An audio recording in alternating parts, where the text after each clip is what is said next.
We are live.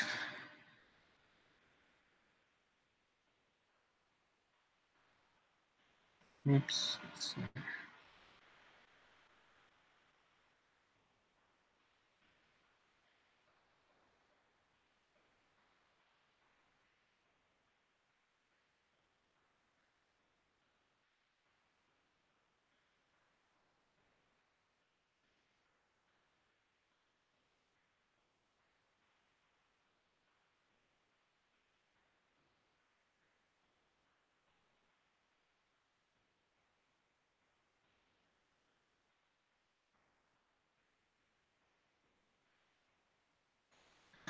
Let's see. I'm just testing the stream out. First time I've done this. Pretty easy. Let's see. Let's see if I could go onto YouTube. I don't know if I could watch myself with the same account.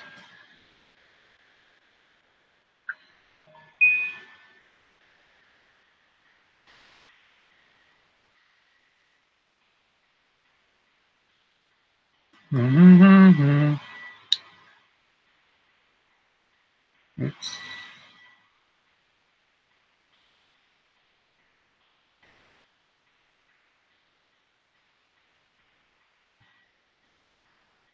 Forgive me, guys. This is my first time doing this on the computer. Okay, got someone asking me for a link. Let's see if I could get that to him. I don't know.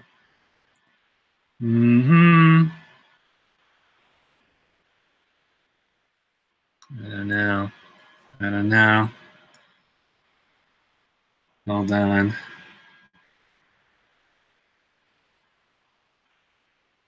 No, hold on. I don't know how to do this.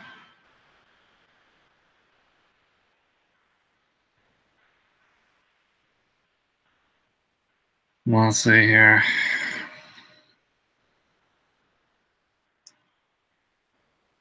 Oh, Joe's here. Okay. Any more steals today? Yeah. Let me see if I could. Okay. Okay. I'm gonna put the link in the chat. That's probably gonna be a mistake, but I'm gonna try to do. I don't know what I'm doing here. Let's see. I don't know. 1 second.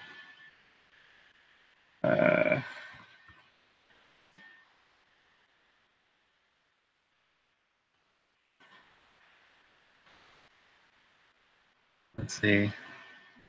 I don't know how to share the link. Okay. Okay,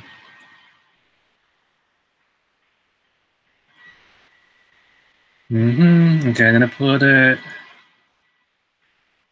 Okay, let's see. I don't know. See if that link works.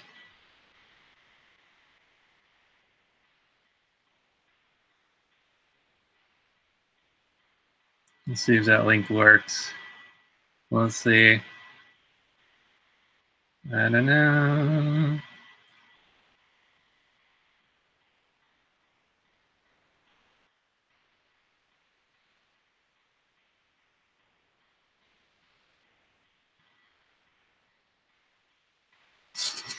I don't know. Think it should work. No link working. Okay. It's from. Okay. Okay, hold on. Well, it's links and YouTube page. Oh, duh. That's just the YouTube page. Oh, here we go. Okay. Duh. Okay, try that. And already has. I found how to do it.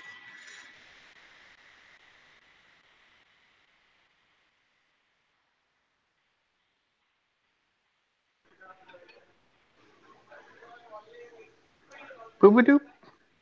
What the heck was that? Oh, Joe, is that you? This is your father. Thought that sounded like you.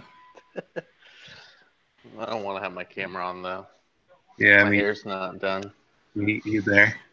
I'm just doing this for Eric.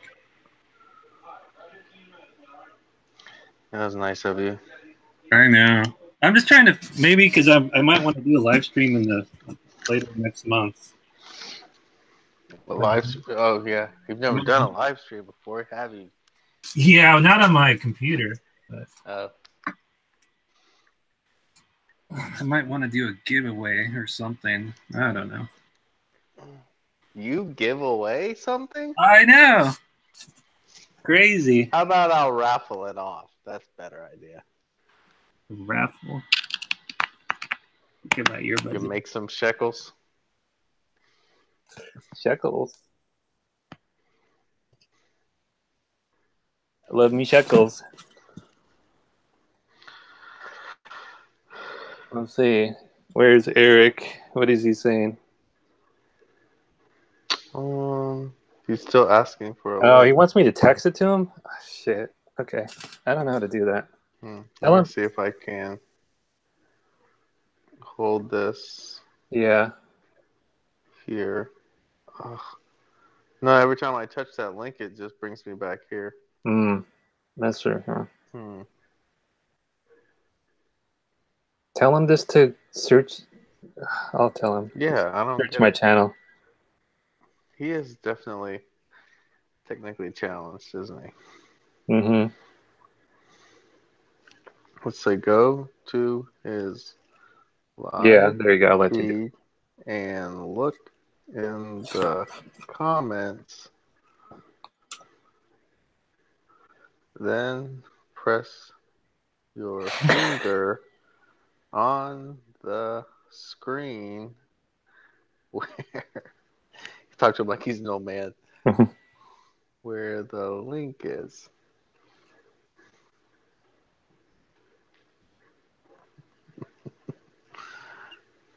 See if he gets mad at me.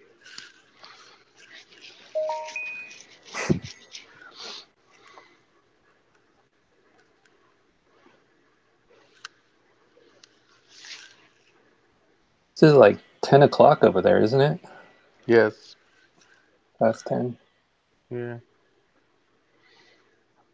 Joe's in his bed, eating cookies. I'm on the couch. On the couch. Looking like Cleopatra, eating cookies. Yeah, my wife is feeding me grapes. Jealous? Nah. That's definitely never happened. Sounds like you made a big mistake, Joe. By what, saying that? No. Should have got one that feeds you grapes. Yeah. I should have got one from the Middle East.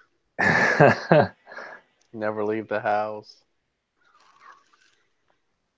No driver's license. Okay. Oh, is that you, Eric? No. No, this is Amanda.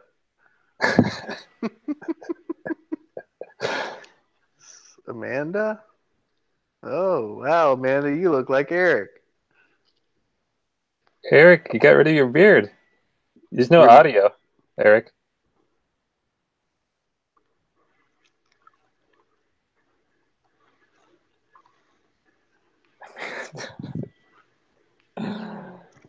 Let's see here. Make sure to plug in your... your thing in all the way. How about now? Pretty soft, but I hear you. No, nothing. Working. Trying to get this microphone closer. Is that better? Is this your podcasting studio? My what? Podcasting studio? That's right. Oh, there you go. That's better. So I'm in here under my wife's Google. I thought I signed out and back in. Oh, well.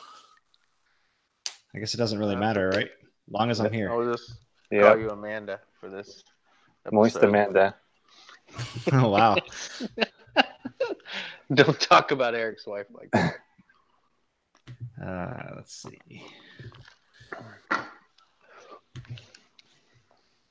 Let me pull up the YouTube chat if I can. I wonder if Ted's gonna join. Oh crap! I hope not. Why you don't like Ted? No, he's just gonna give me shit. What about? I don't know. He's gonna make fun of everything. Because he calls you moist boy. Yeah, wet boy. Wet boy. Wet boy. Let's see. Y'all work today, or you take today off? I had today off. Me too. Did you work? Nope. Nothing really going on today. I got a sensor to go put in tomorrow. I got to take apart an entire sandwich case. Sandwich. No, there's sandwich cases, dude. Sandwich. I can't even say that.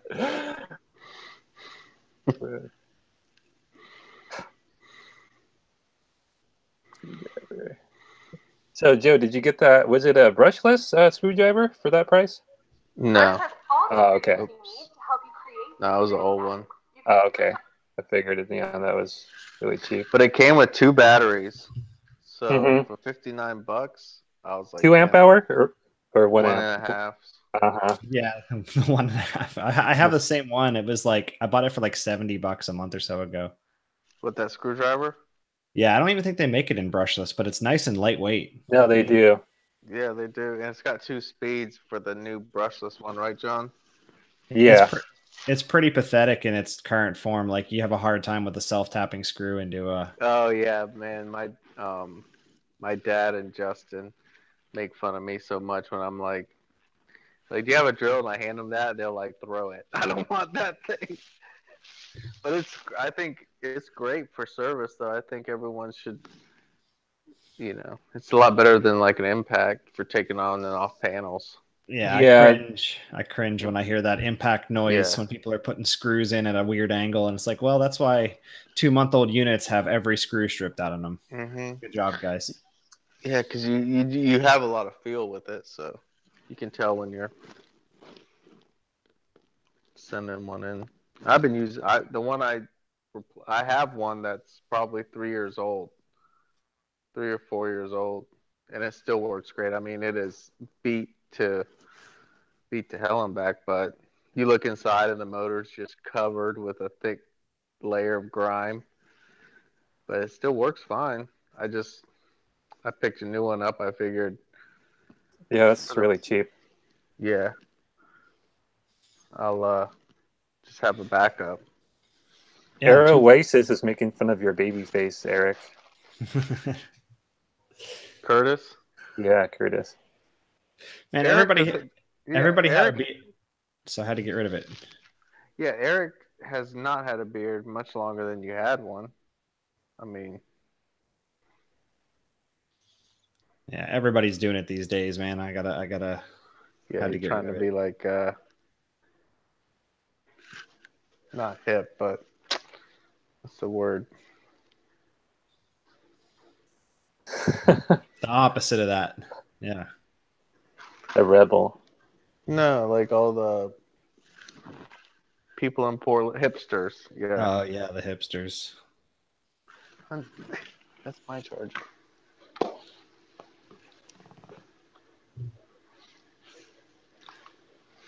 Hipsters. AC hipsters. That's right.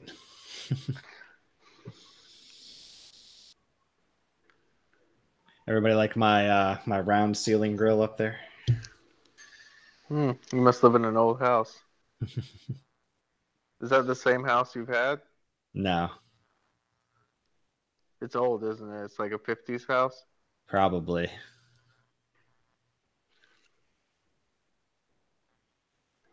What's the throw like on that puppy? I don't know. Never really bothered to check it. Hey, at least it's close to the window, though, right? That's where it's supposed to be, from what I hear. Yeah. Yeah. Ted says you should blow the air directly at the window. Curtis says without the beard, I look gay. Well, I am logged in under my wife's Google account, so you know. Very fitting. So do you have a heat pump on that house? No. Heat pump? What's heat? Oh, okay. Gotcha. Is it like the low is going to be like 70 something tonight? Hey, what's up with Curtis's avatar? Like, isn't that kind of like pot calling the kettle black when he calls you beard? Right. Exactly. It's 60. His 66 gay avatar. 66 tonight. The low is going to be 65. It's going to be freezing. Let's see. It's gotten warmer up here, but it has been. I don't know. We got one night in the 30s, 39, something like that. I do work in a lot of freezers now. That's kind of fun. I was maybe a month ago. I had like 3 freezer calls. That was my whole day. Like one of them was de-icing a freezer evaporator. That's not fun. Are you gonna buy the heated M12 heated hockey jacket? You know what? I thought about it when you're in there for that long. Like you're talking about -10. Yeah. Oh, wow. And then if it's in the middle of the summer, you're gonna put your body into like shock. Yeah, I had a headache. It wasn't like the middle of summer, but like I had to, you go outside and you come back and you go outside and you come back and then go to the next call. I had like a massive headache by the end of the day from the temperature change. Yeah. It's not good for you. Probably not. I've been good, Curtis. How about yourself?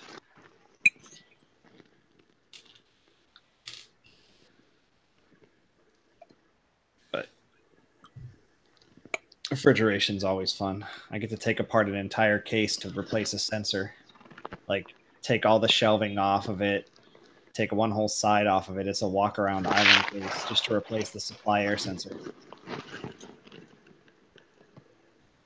Yeah, I just like all that stuff they have in the way. I know they're supposed to move that, but sometimes they don't. That's really annoying, all that shelving and products in the way. Whatever. Can't you just like run a wire like on the outside and around the side and down to the bottom and I could. Around? I could. It wouldn't look very professional. And the customer would just cut it and I'd be back replacing it again. Hey, job security, bro. They fail enough as it is, man. Like all this new electronic stuff, it breaks constantly. Curtis says he's busy changing Maristar defrost boards. Yeah.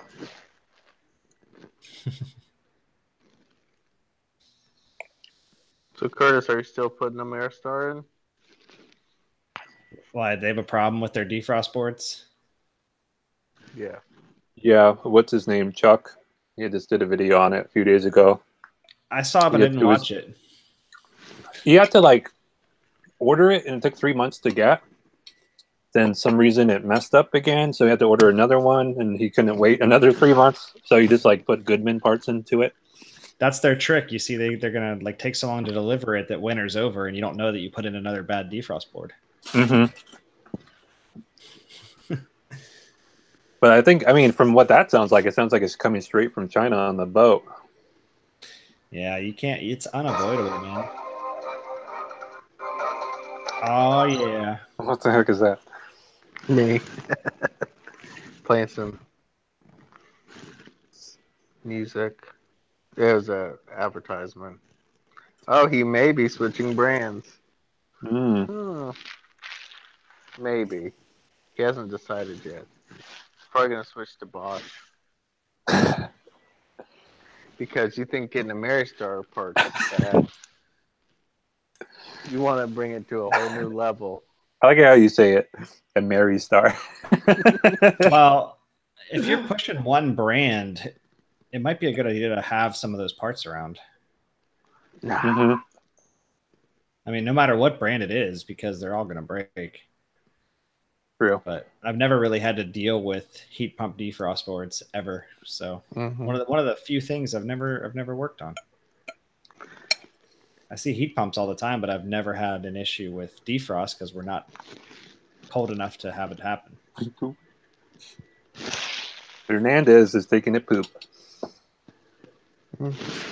Yeah, we have heat pumps. We have heat pumps here, but they almost never go into defrost. I mean, pretty rare. Yeah, we wouldn't know if they if they worked or not because they don't really get cold enough.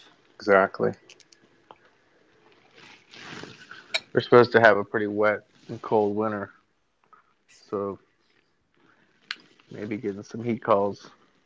Wet. Oh, Around here, you only get like heat calls when it is. It's kind of rare for it to be wet and really cold. Like usually, for some reason, when the cold northern air comes down, at least where I live in Florida, it's like seems to be dry. it's not typically moist. Dry air, yeah. So we need some moisture.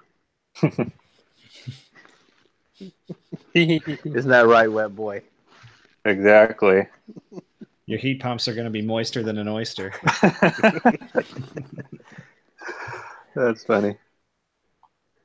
Especially in defrost mode. Gonna be steamy moist.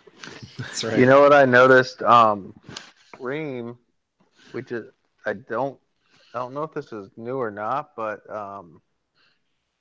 they run the liquid line around the bottom of the condenser, kind of like the subcooling loop, you know, Eric. But now they're doing it even in the winter. It's running that liquid from the indoor through the bottom of that really cold coil.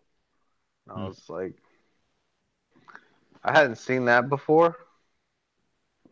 I almost thought that would kill some of the capacity of the heat to, you know, cool it down like that. Somebody posted on Instagram a really old Ream with a coffin unit with the 2 condenser fans, and it had a charge compensator. It was a heat pump. It had a charge compensator in the evaporator. Yeah, a little tiny one. A little tiny copper one or something. Yeah, it was decent size. Have you ever seen one of those?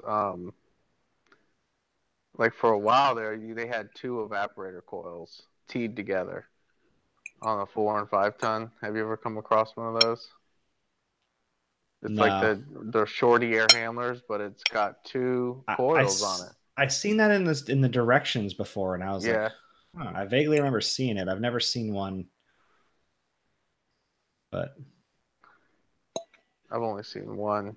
But that seems like a bad idea.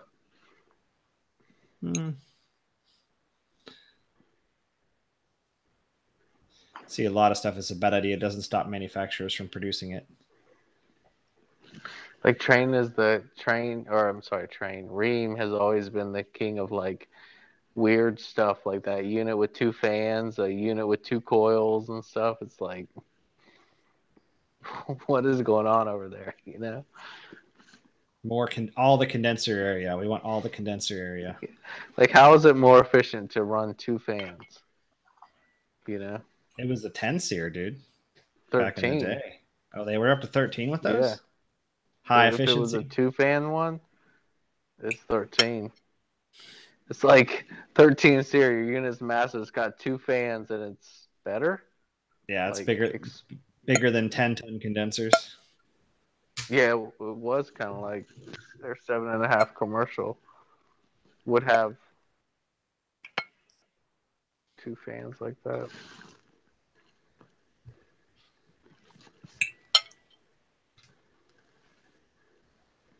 Yeah, but now all the stuff that I'm seeing is micro-channel outdoor coils with no hail guards on it in Florida, which is going to be a great idea in the long run. Does get dented, really? I know a guy who was putting a service panel back on one, and the wind blew the service panel and it ruptured the coil. Yeah, I can see that. Was that guy's name Eric? No, it wasn't. But it was a brand new install of a 10-ton condenser. Or it was a 20-ton condenser, but a dual circuit, so he popped only 1 circuit, but still lost the whole charge day 1. Did you braze it shut? He tried to get one of those aluminum repair kits, and it wouldn't work. He couldn't get it to work. The only one I've messed with is the one with the powdered flux that you dip it in, the alloy sol, I think it's called. And I've patched a microchannel with that, and it worked. And now I just took a coil out. I took an evaporator coil out of a unit last week, and it didn't have to be warranted, so that's my practice coil. I'm gonna start popping holes in it. They're really good. I'm gonna get like Brian Orr. He's like the master at it. He can repair those. He can like hit the U bend with an awl and repair it, and you can't even tell that it's been repaired. Yeah. I got a nice little propane torch. I bought one and I want to learn, but I need a good practice coil like that. Soda can. Well, I want to, kind of. If you could do it on a soda can, you could do it on a coil. I need like the pressure to be on, so I need you to be like, Joe, you got to get this unit running by 5. Yeah, it was not a fun experience for the first time to be trying to do it on a condenser coil. On that one that was on the roof, on like Is it still working? Yeah, as far as I know.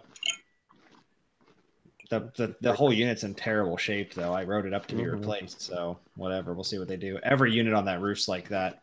We replaced a condenser coil the other day up there, and the rest of the unit's falling apart. But what are you going to do? It's between the intercoastal and the ocean. It's right there. It's 2011.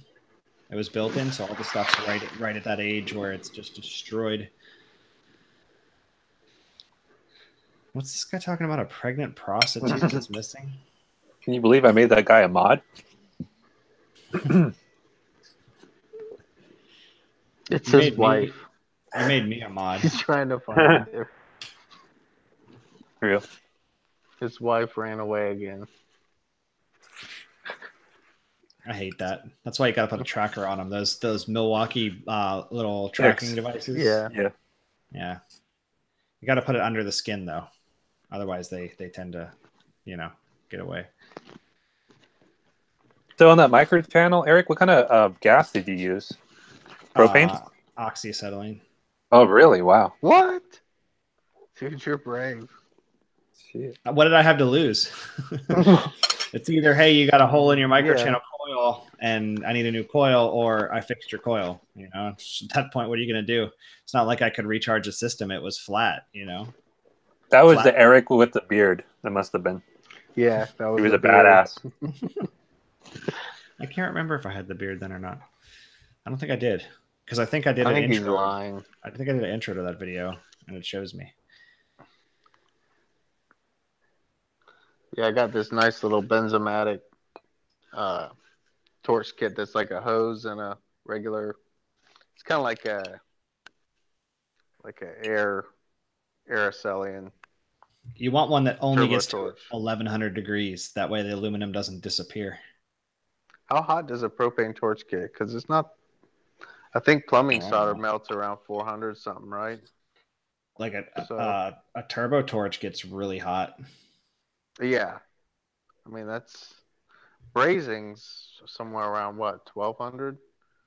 So yeah, aluminum disappears right at the point that brazing, I think it's over 900 degrees is considered brazing. Plus, you don't want to get the aluminum so hot it starts turning black, because solder won't stick. It's really it's either there or it disappears. There's really no in between. You're getting it within like a couple hundred degrees of where it literally just disappears. Yeah.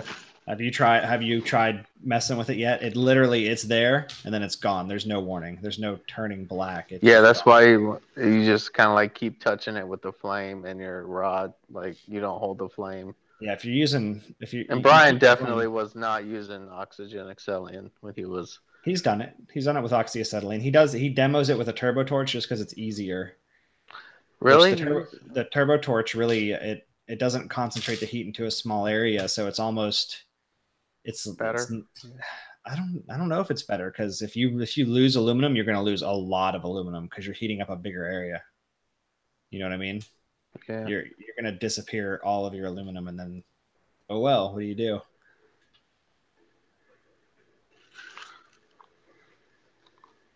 That's when you delete the whole circuit. I guess you can't do that on a. You better have some.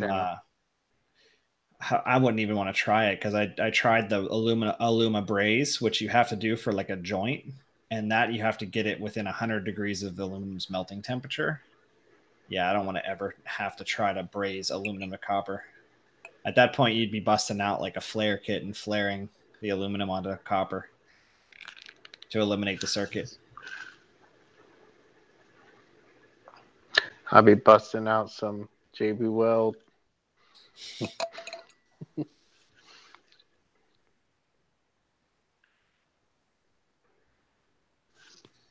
And what are you going to do? They make the machines crappier and crappier.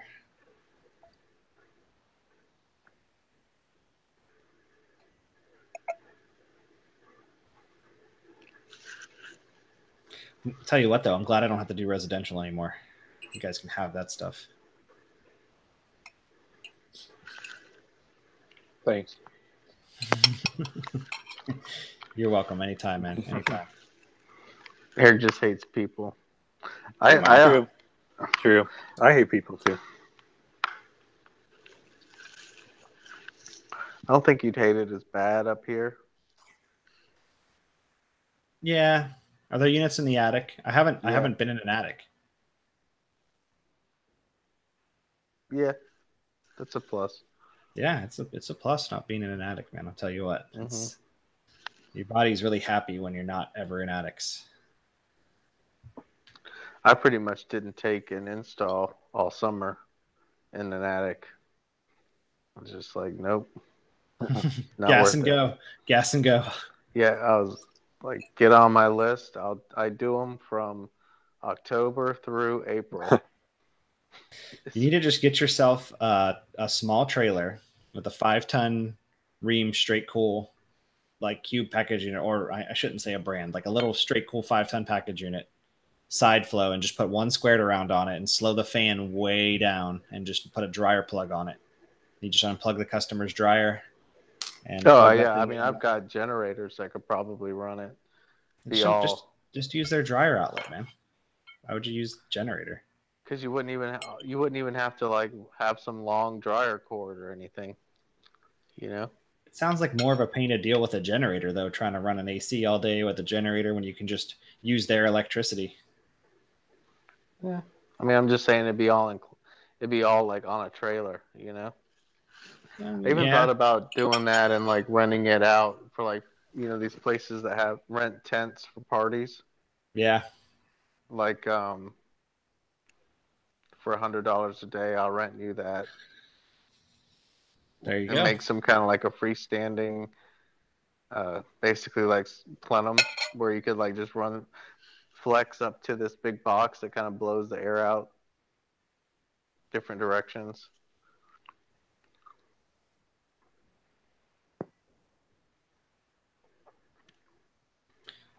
Remember we rented one before, and it was a 10-ton unit, and I want to say it was like $4,000 a month. Wow. Yeah, they paid for that unit in the first month. Oh, they wasted so much money because they wanted to get. No, I'm saying they rented you the unit for 1 month and paid the cost of it probably. Yeah, the customer didn't want to. They wanted to get more bids on the replacing the unit, so they said for now just put a temporary in. It ended up costing them like $16,000 because we had to crane it up to the roof and rent it out, and then they finally decided on it, and the job was only like a $30,000 job, so they put an extra $16,000 on it just to get competing bids. Okay, your boss should have rented them that unit. Yeah, we'll rent you one. $4,000 a month. Yeah, there you go. Just set a unit on it. Yeah. Mm-hmm.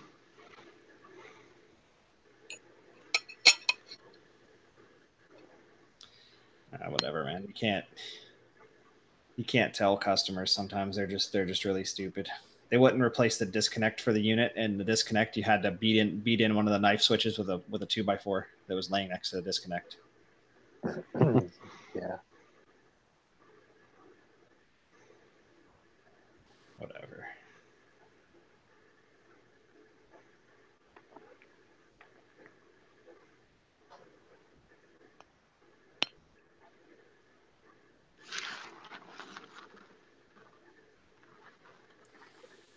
We got like 3 people watching us, guys.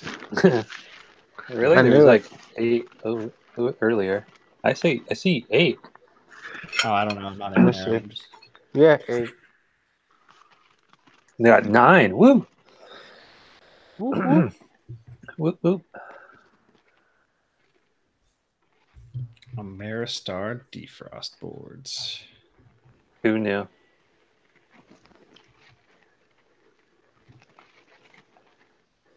Yeah, you basically had to put a Goodman part in to make it more reliable. That's saying something. Yeah. Are the Goodwin boards any good? Yeah, they're good, They're man. cheap.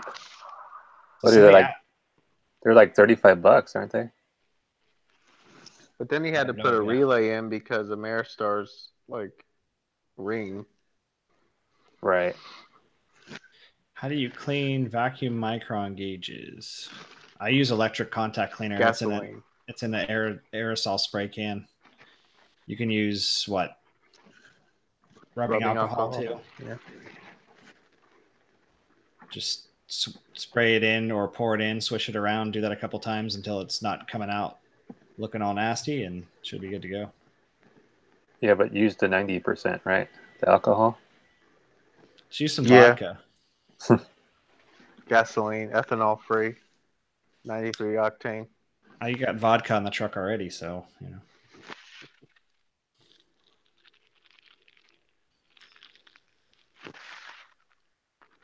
Who uses a micron gauge anyway, right?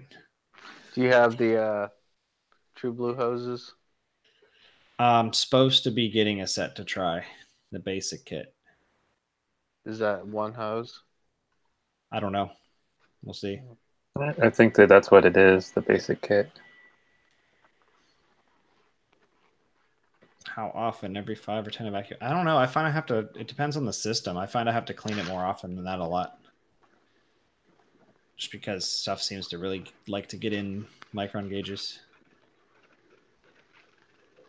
No, I don't really ever have to clean mine, and I don't know why, really. Maybe you should. Maybe you should just do it to do it.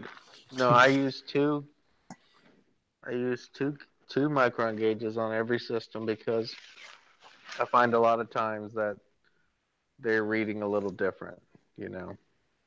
And I'll test them, like They're all going to read a little occasionally. different. It's amazing Yeah. if they're pretty close So to I each like other. I like to know, okay, let's say we're 300 on the liquid line, but we're still 700 on the suction side or something. I like to see that just to give you a little better picture of what's I've going on. seen people put them side by side, and they're like, they're 150 microns apart. And I'm like, do you know what percentage that is on the scale of like what it's measuring? That's like 0.001% or something different. Mm-hmm. But I mean, when I go home and put them on a test rig, they're like within 10 or 20 microns. Yeah, that's impressive. But I've had people compare some, and they were just like scoff that it's 100 microns off. It's like, do you realize how close that is? That's really close.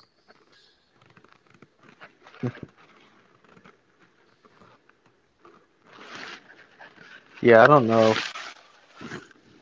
if I'll ever get a set of those. I don't really like the connections. They seem like the problem I see with it is, for example, like the train units, how they have that downward facing. You need a 45-degree adapter in most every case, and then currently, from what I saw on True Tech Tools, they only make a 90-degree adapter, which would work, but it seems like you're kind of cutting your flow down. But I don't know. I don't know how much flow it's going to cut down. I'm going to be interested to try it because that 90 is a 3/4 diameter 90, isn't it? If I'm not mistaken. No, it's a 1/4. But it has the 3/4 flange to a 1/4, and that's the 90. Because I thought it was a flange 90 on both ends. If you look at it, it's like a 1/4-inch 90, and then it has like a flange that goes to 3/4, basically totally flat.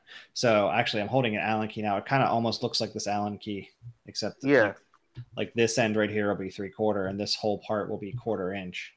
Yeah, so I don't think that's gonna. I don't know. I'd be curious to see how much it's going to restrict it or how much difference it is.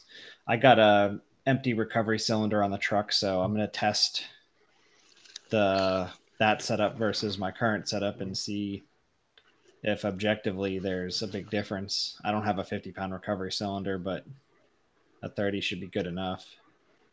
I don't know how that compares to what size system that would compare to. Yeah, and I was trying to ask Jim on his live stream, is it a myth that you can't pull moisture out of POE oil, or is that true? With it, no matter how deep the vacuum is, it comes out, but it's supposedly really slow. Mm-hmm. I think I kind of like think of it as like when you put a dehumidifier in a space, how it'll run for a long time, just constantly. And then once all that humidity is out, if your air conditioner could somewhat keep up, it won't need to run again. Because that's where I'm at here with where I'm running now. The thing ran for like a month straight, and then now it's just I maintain 45%. I know it's wintertime now, but I've had rain and that sort of stuff. I've had the house opened up when it was nicer out, and I still maintain 45% now. But I think it comes out of POE oil so slowly that no one's going to wait that long. If you're worried about it, cut the compressor out and dump out the oil, I guess, right? Yeah.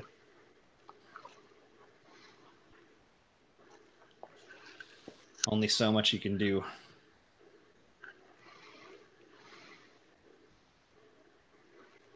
I find systems with POE that have been open for a while, getting below 1,000 is pretty much all you're going to get. They seem to hang out between like 700 and 1,000, and they don't really get any lower. Yeah, a lot of times if you're doing any kind of evacuation on a system that's been operational, it's pretty much all you're going to get's maybe pull down to 500 and rise up to 600-700, and I pretty much have to let it go. And I mean, I'm using half-inch Appion stuff, so if you can add heat to the compressor crankcase, then it helps with recovery and evacuation. I've been thinking about I usually pull the capacitor wire off and let it pull lock the rotor while I'm doing my recovery. Okay, well, that's one way to do it.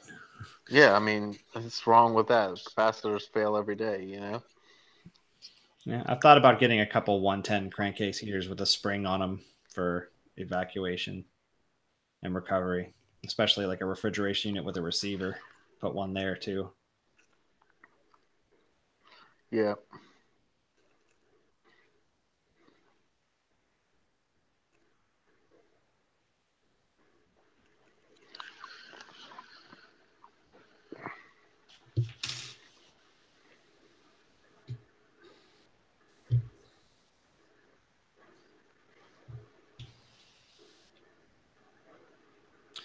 Run across anything interesting lately, or has it been slow for you? Slow. Slow. Yeah, I guess it's that time of year, huh? Yeah. Is it still hot in California? No, I mean, well, we had the last week. Was it last week? Kind of the hot. We call them the Santa Ana winds. So it's just hot, dry wind from the desert. But on the coast, it wasn't that hot. It was just more dry. But the weather is just like mid 70s, low 80s in the inland areas. So it's kind of like this in between weather where you don't really need anything. Yeah.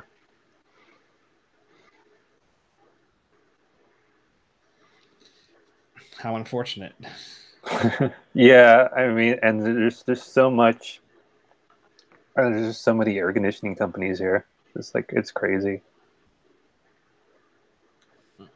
Yeah, it's amazing how many are out there. I feel bad for people. Everybody thinks they know how to do it. Yeah. And there's really, like in the San Diego area, there's really no training. I mean, there's like one community college that does it, but that's about it. There used to be more.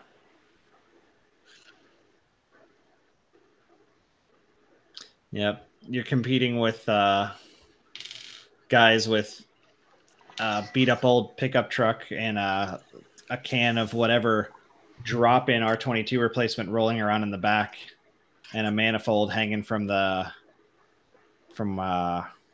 you hang like a shirt from in the truck. You know what I mean? Whatever that's called. Yeah.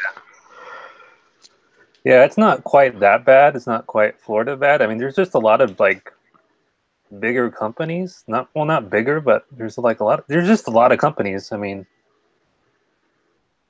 well, you have that too, but yeah. Mm-hmm. There's problems there. Who has a good video on zoning systems? What do you want to know about zoning systems? Joe, don't you have a couple videos on zoning systems? Oh, Zach, it's here. I think I took some of my more in-depth ones down. I wasn't trying to give away all my secrets to some people that were, yeah. See the secrets of four-stair zoning systems, huh? Yeah. I'll let the secret out. Have a variable speed unit. Yeah. That helps a lot. Bypass ducts are the devil.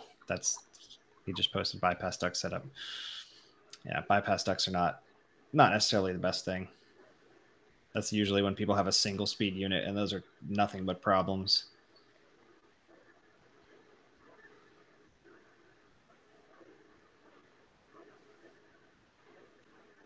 I hardly ever see properly set up zone systems.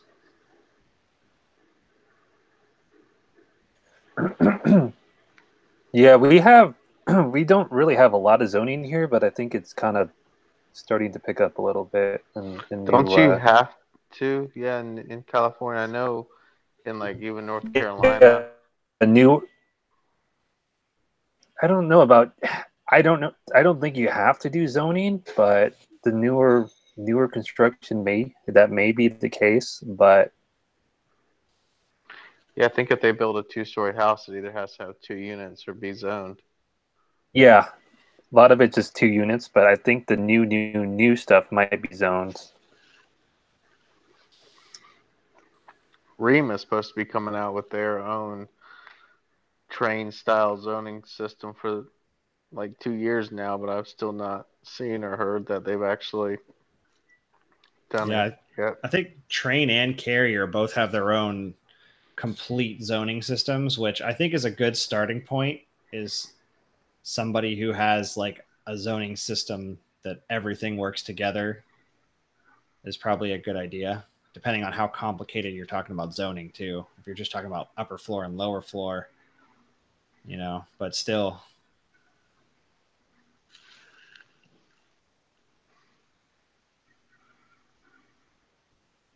It's tough, especially if you're trying to build it up, not a manufacturer specified system.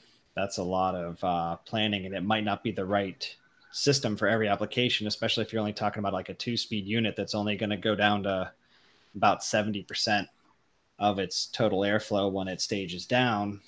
Is that great for every is that great for every application? Probably not. Yeah, but it works good enough because you can bleed a little bit of the air out through the non-calling zone. So let's say your 3-ton 2-stage is basically a 2-ton in low. Your 4 tons basically a 3, and your 5 tons a 3.5. So yeah, obviously you have a 5-ton and you have one little bonus room with a 10-inch duct. Yeah, that's what I'm meaning. To overcool the non-calling zones. So if you get like the ones that are all integrated, you can, like, if you want to zone every room, like a certain number of rooms would have to be calling before the unit would come back on. Whereas like if you're building up your own zone system, you, like Joe was saying, Right. you got to have the right application. You can't just have like one room with one duct calling for it and think everything's going to work great. Unless it's a true inverter, and those systems are mostly communicating, and therein lies the challenge. And why Train and Carrier make their own zone systems, because they can communicate. Yeah, and you can adjust the zones and which zones you can make zones, what they call, at least with the Train, a non-voting zone. So like let's say that zone's calling, well, it doesn't, you can set it so it's not going to bring the unit on. There's some defaults where if a zone is so big, it's going to be default a voting zone, but you can change that. But yeah, they are expensive, and if something breaks, you'll have erratic operation. And are you going to have parts on your truck for this stuff? It's a lot of stuff to consider. If you're putting in a lot of zone systems, you probably want to have some damper motors, some boards, you know, that sort of stuff laying around. That was going to be my question. What is the biggest failure on zoning, like the damper motors and all that? Yeah. Could be. That's mostly the one moving part. Yeah. Sensors. I've seen sensors fail a lot in general. So you could have sensors failing.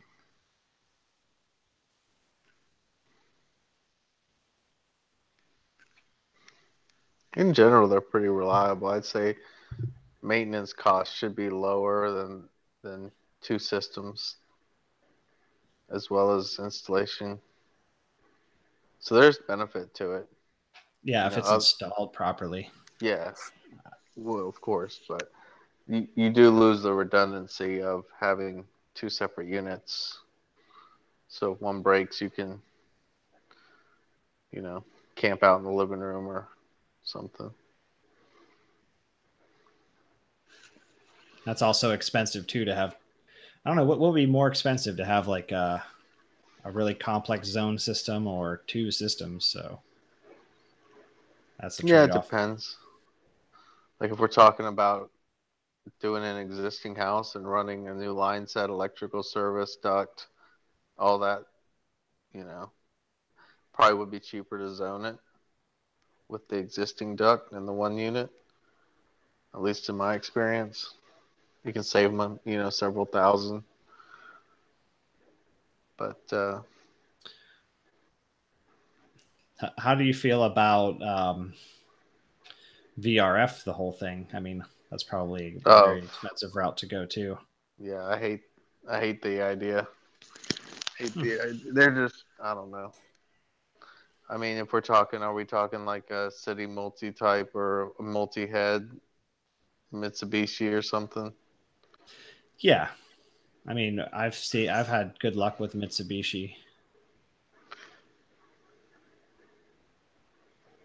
I don't really care for wall-mounted units, but if you could do like ceiling cassettes or ducted air handlers for smaller spaces. Yeah, that's definitely way more expensive. I mean, yeah. And cut down honestly, on your work a lot. Like, since I'm the person who would have to go back and deal with all the problems, and here they're complaining about how they just spent $20,000 on this system and they shouldn't be breaking, I'd rather stick with something a little less complicated, I think. But yeah, you add some more moving parts in it for sure, but I've seen the Mitsubishis be pretty reliable. Yeah. I mean, I've had a few leaking wall mount coils and stuff. I mean, how many leaking unitary coils have we seen? Yeah. You want to talk about leaking coils? That's not even it's like everything leaks. But see, the thing is rather than having 6 of them, you only have 1 to deal with, So.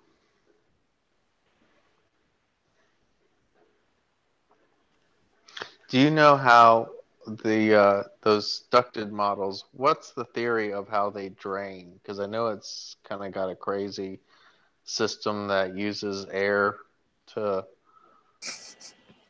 The Mitsubishi has on the if we're talking about the pancake style, Yeah. they have a built-in condensate pump and they have a gravity drain, so you can go either way. I thought it used like air pressure to kind of blow the water out, so to speak. I think the coil is under positive pressure. Yeah, that's what I mean. But other than that, it's still standard gravity drain. Like it's just under positive pressure. But the drain outlet's higher than the pan. No, that's for the pump. It has two outlets. The higher one will be the pump. The lower one will be the drain pan. It's just a standard gravity drain. But the pump is not an actual mechanical pump, or is it? Yeah, it is. Yeah. There's actually a jumper for it, or you're supposed to unplug it if you're not using it, because if your main drain clogs up, it'll start trying to pump water out, and there's just like a foam plug in there, and there's a possibility you can just start pumping water everywhere you don't want it to be. They don't pump very hard, but it's just not something you want to do. So if you ever work on one of those, pro tip for everybody in here, if you ever work on a pancake unit and it's gravity drained, to make sure the pump's unplugged. It's on the schematic. So have you ever had to work on the pump mechanism? I had to clean them. I haven't had to replace one.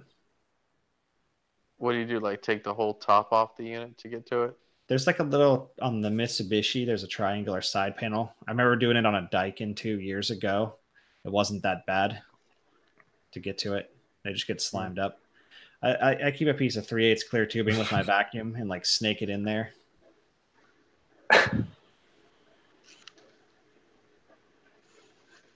So.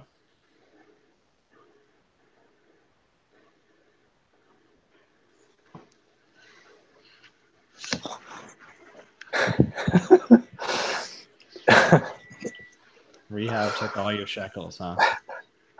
Yeah, just it was pretty funny.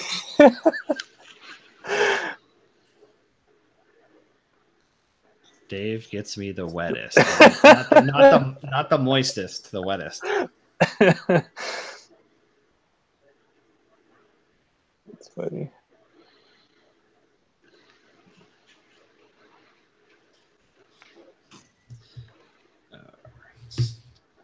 It's 10 after 11. I'm not going to stay on here much past 11:30. That's my bedtime. That's cool. I'm setting it now, just so everybody knows. Okay, Amanda. As you see, I'm not a big talker. You're a big talker in the chat there. Yeah.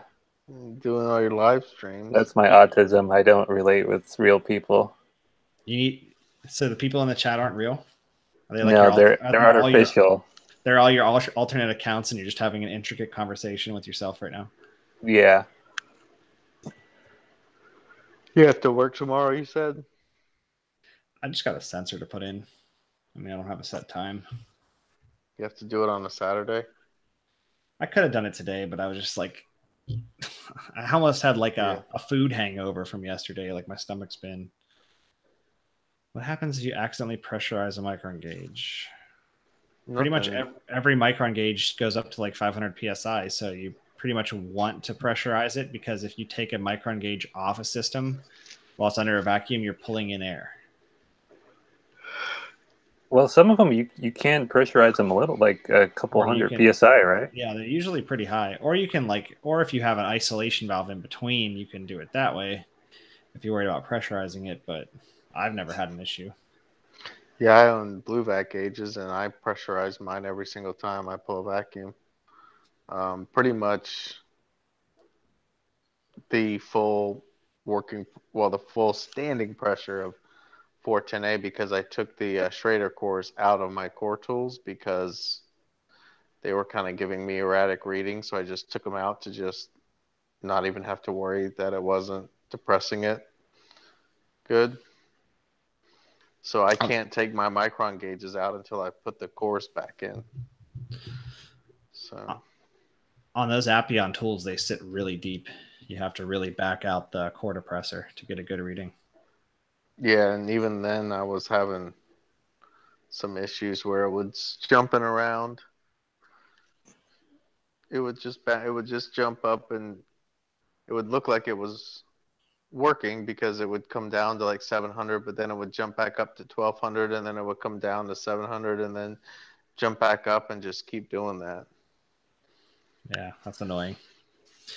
My Appion core movers are beat to crap. I actually just had, the tip of the tool that grabs on the Schrader valve. I had one of the tip actually break, not the roll pin, but the actual like notched part. One of the Dude, sides. how hard were you cranking on that Schrader to do that? Not hard. No, it just Yeah. they've been used and abused for, I don't even know how long I've had them. I guess I could try to go back on YouTube and figure out when I got them, but it's got to be several years, at least a few to several years of using them. I've replaced the gaskets in them probably 3 or 4 times. Yeah, I only have one plunger now because after you put the Schrader in, you take that cap off and there's a little bit of pressure, obviously. Well, that just like blew apart whatever holds that plunger into the cap. I mean, I took it off one time, and I guess some refrigerant got behind the seals. It blew out this little metal washer and O-rings, and it was just, I could not figure out how to get that all back together at the time. Oops. I think you have to drive the roll pin out of the stem and put it back all in. So I just used one, and it's been that way for probably a couple of years now. I don't, you don't really need more than one, to be honest. You only have 2 hands, you have to do one at a time. Yeah. So that's where I'm at with it. I'd have to see if I could replace the little end by driving out that little tiny roll pin. I think when they sell it to you, you get the whole stem. You drive the roll pin out of the handle, so to speak. Yeah, I don't know. I got to see about getting one. Somebody who said, I guess Zach said they used Appion, C&D, or leakers. I haven't tried the C&D. The yellow jacket, I didn't have good luck with. That gasket at the end was really thin and like a special gasket. So once that wore out, it wasn't really like good at vacuum sealing. It was okay. Yeah, I've only used Appion on vacuum. I believe the yellow jacket one was really bad about it wouldn't grip the Schrader when I would try to replace them. Yeah, it didn't grip it very good. Yeah, it would leave it in there, and you have to blow it out every time.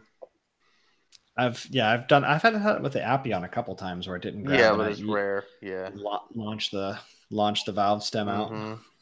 Yep. Never to be seen again. Yep. Well, I found if you go to Harbor Freight, they've got all those assorted O-ring kits. Mm-hmm. And if you get the green one, it has the one of the right O-rings to put in your Appions. It's how basically like a hose gasket. Well, in an Appion, it's 2 O-rings. It's not a gasket. Yeah. And it's got the inner one, which I believe does more of the sealing, because the bigger, fatter one seems to not really come in contact with the actual flare area. So you can get that whole kit for, I think, $7 or $9 or something, and it comes with like obviously, 10 or 15 of those inner ones, and I'm just seeing if the green ones hold up any better. Because if I can find the kit that has the fat outer one too, I mean, that'd be definitely the way to go, because those rebuild kits are like $40, I thought they were only a couple bucks on True Tech Tools for the O-rings. Can you buy just the O-rings? Yeah, I bought a bunch years ago. I have like a stack of those with just the O-rings, and they come with the O-ring kit for both style of tools. And I actually have 2 of the older ones and 2 of the newer Yeah, but ones. you're getting the rebuild kit, which is like $40. No, I'm just getting the O-rings. It's just the O-rings. They were like a couple bucks each for the kit. Let's see here. Yeah, Joe, don't you know nothing? Available. I don't know nothing. I thought I was like beating the system at Harbor Freight. Just tell me you used a coupon. Of course, actually there wasn't a coupon for that. No, the 20%, boy. Yeah. I'm sure I use that. I use that How come- Struggleville.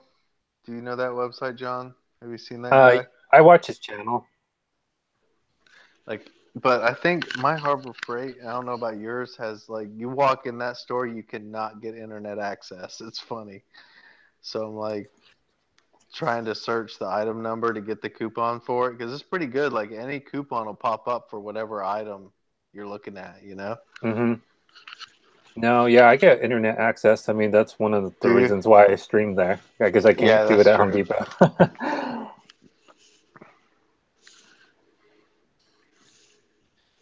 I'm trying to find it. I can't sort. It's not letting me sort on my phone. Price low to high. Because it's one of the cheapest items they have. Yeah, I've never found Pressed just O-ring, but I got it through True Tech Tools. I mean, have you ever had one leak and you needed to like do all the inner workings of it new? No. Because I haven't.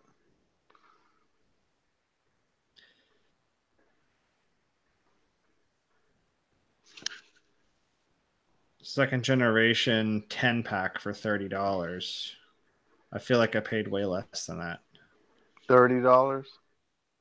For like 10 packs of just the O-ring rebuild kits. So that would be each O-ring.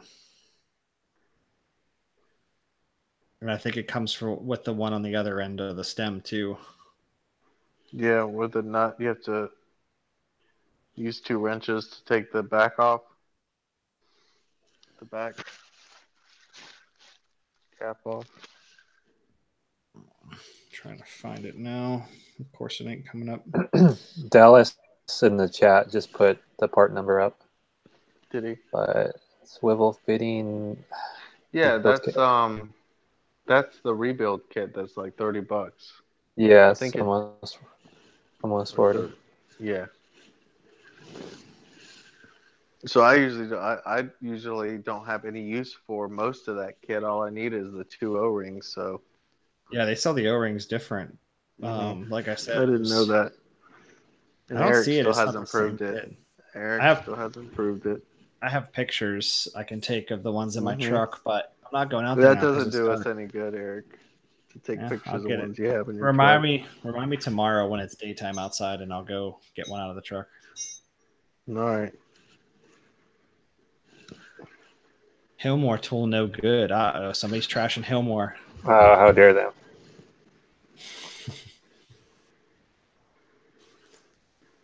Yeah.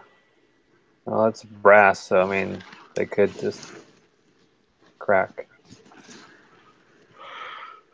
Yeah, I was surprised because the ones that come with the True Blue hoses, I thought that they were just the yellow jackets or C&Ds or something, but no, I guess he had those custom built and designed.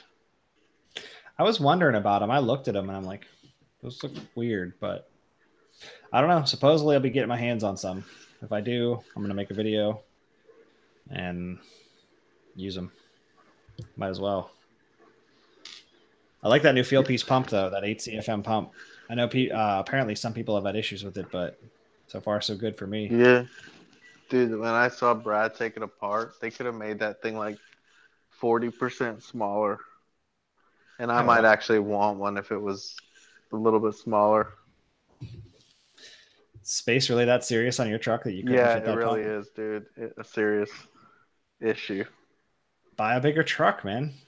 Yeah. I'm going to buy a bigger truck so I can get that vacuum pump. Step 1 is you buy more money. Step 2 is you buy a bigger truck. Yep.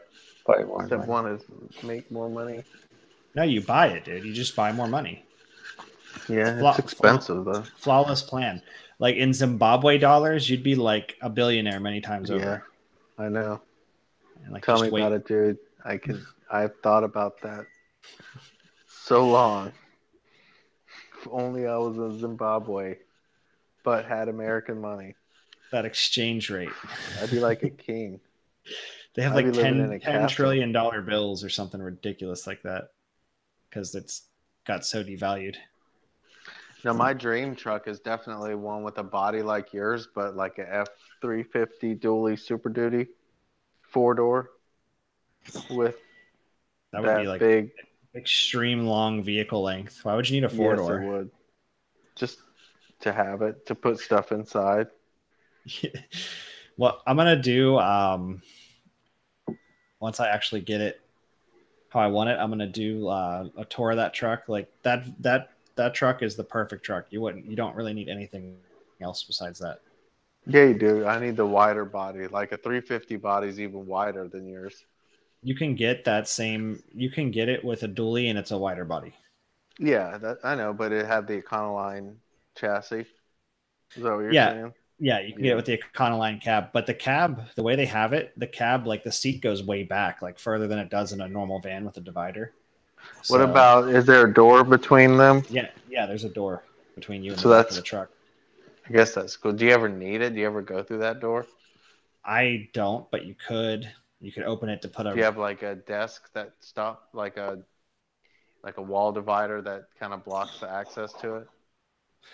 No, you could. It's a sliding door. Yeah, but you know how like most vans have a big, like a, I don't know what they call it, maybe an office desk or something, like part of the body between the seats. Yeah. No, there's nothing there. You could put something there if you wanted to. The door is a sliding door, and I just leave it closed all the time. But see, that's why I want a truck, because the cab is enclosed. It'd be a nice, quiet ride. I mean, I'm sure your ride's really quiet. You can't hear your tools. It's a lot quieter, yeah. A pickup truck would for sure be quieter because I'm not fully divided. I have a little wall in between, but the vehicle length becomes annoying. Yeah, but here, like, we're, obviously a lot more rural than you are down there. Like, the body is a little bit over 10 foot because you can put 10-foot pieces of material in it. So you're talking crew cab. Even a regular cab wouldn't be bad. A crew cab would be ridiculous. I mean, have you ever driven a crew cab dually with an 8-foot bed? No, but I've driven a crew cab, like Super Duty. How long of a bed? That's what I'm saying. Yeah, I know. Those are like long, but yeah. I drove one years ago. I'm telling you, dude, I would. This just be a sweet truck. I mean, 4-wheel drive is jacked up a little bit. Just be sweet. I like it. Don't hate.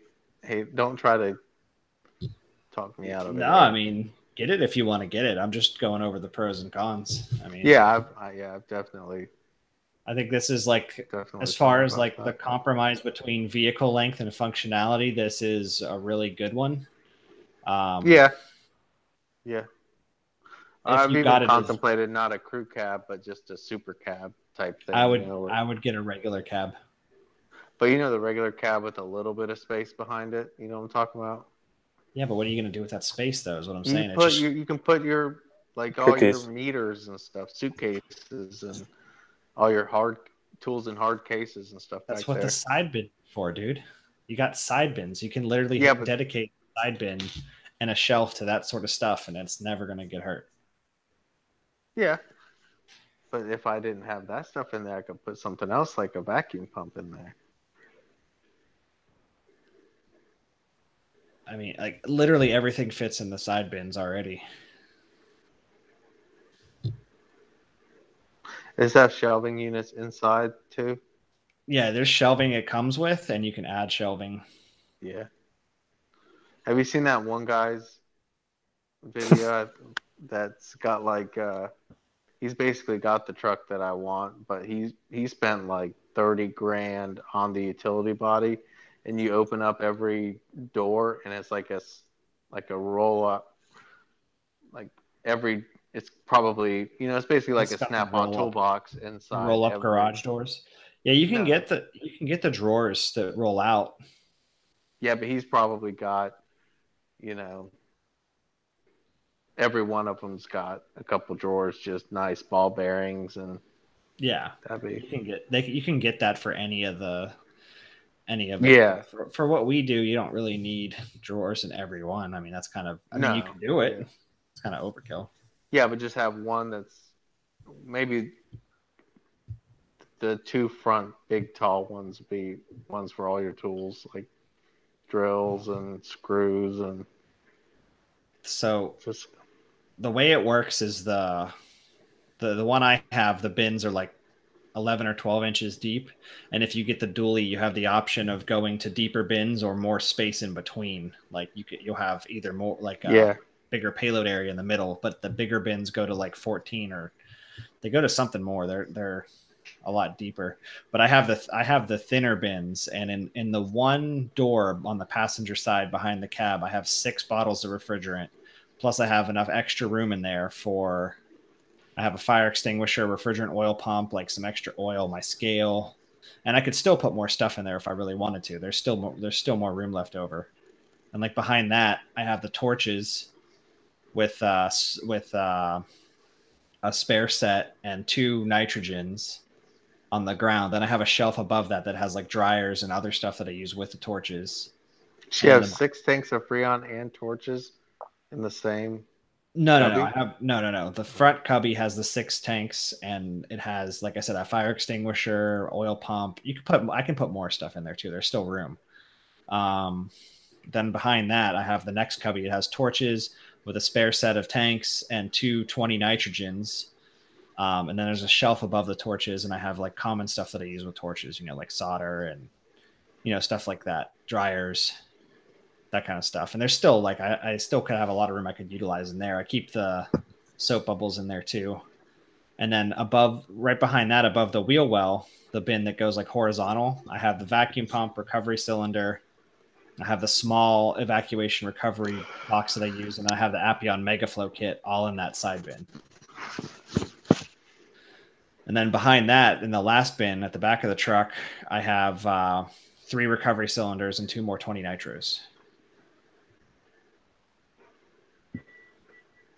So if you weren't carrying like a whole bunch of different kinds of refrigerant, you would probably be able to carry 2 recovery cylinders and 4 tanks of refrigerant in the front one, and then you'd have that whole back one freed up. Mm-hmm. You know what I mean? And then like that's like, think of like how much space that stuff takes up in your truck. Like the whole other side of the truck is still free to do whatever I want with. Plus the back. Like once you see the video, once I make it. But the nice thing is that the 10-foot material in the back too, because like vans are like 9 foot and just annoying enough that you can't really fit 10-foot stuff in. Like I can just throw 10-foot pieces of pipe and unistrut and stuff, and there's 2 side bins that are made for it, but I'm only using one for that. It's like inside it can be a shelf, but there's also a little door that you can just slide in material straight from the back, and I'm only using one side for material because it's huge. I mean, unless you're like a plumber and you just use a ton of pipe, you're never going to fill that all up. Then there's a shelf above that I have probably have like 12 fan motors on the truck of different types, if not more. Wow. And that's only one side. The other side, I have insulation. I'm not even really using it to its full potential.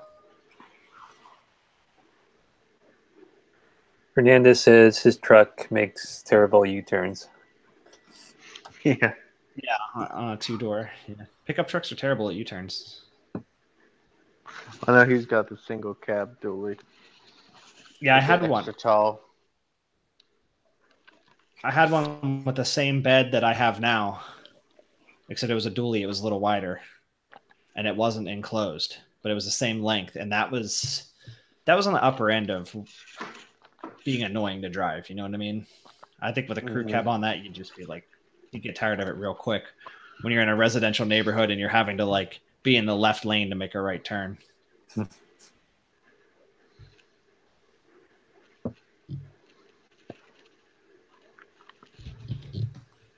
But go on KUV site, man. It's like being a kid in a Oh candy yeah, store. yeah. I've already looked. I mean, it's 30, 40 grand just for the truck.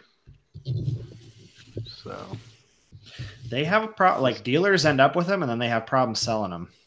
yeah, but you won't get one that's custom to what you want.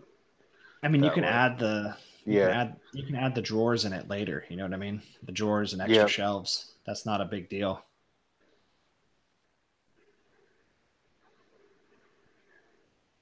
Question on 407C. What do you think of as an R22 replacement? Home warranty companies are pushing on every compressor change now. My opinion on a residential unit, if the compressor dies and it's R22, it's time for a new unit. But if you home have warranty to, companies aren't going for that though. hey, I don't have to do work for home warranty companies, so Until you I get don't- fired. dude, for I'll being just on like this live stream. I won't be going to do work for home warranty companies. Yeah. I mean, there's no problem with it. The new compressor's got POE oil, so Right. Exactly. Go for You it. lose a little bit of capacity, but I'm probably not going to notice it because mostly everything's oversized anyway, right? So all I can say Right. is please mark the unit.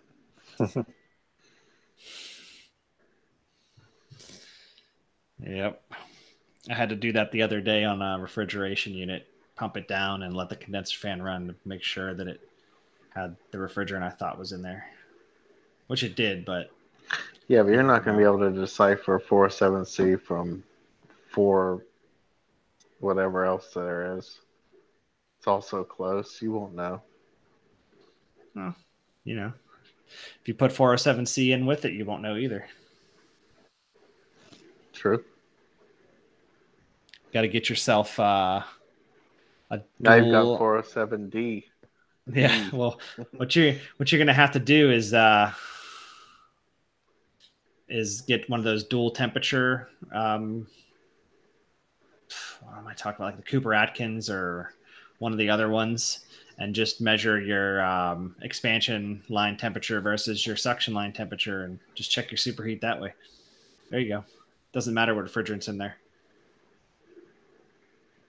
I mean, that kind of sucks with the TXV system, but even with a TXV, you're just gonna, just charge the crap out of it until it starts coming back cold, right? Beer can cold. Yeah. Oh, that's gonna be such a cluster. I feel sorry for people dealing with that situation now. And I don't know. What do you do about it, right? Nothing that can be done. Yep. Damn capitalists. Always trying to make that in shekels. That's kind of cronyism, not really capitalism, but Right. pretty soon we'll be doing CO2 and we won't have to worry about that. Refrigerant will be $1 a pound and you won't have to recover it. Yeah. It'll just Good be old- running good old like, days. 600 pound 2,000 PSI head pressure. And 600-pound suction. Did you listen to Brian's most recent podcast on that with Rusty Walker on there? It was pretty interesting. I listened to a little bit of it, but it was like something that so far I don't think I'll ever really, deal with it in residential I don't know, man. HVAC. So Never say never. yeah, I mean maybe, but when I'll learn about it then. But it was interesting though. It was interesting, like what he said. You can actually like block the refrigeration circuit by turning it to ice inside it. It's like, yeah, I didn't think don't ever think about that, You just go dumping the charge in on the system and you just like created a total restriction.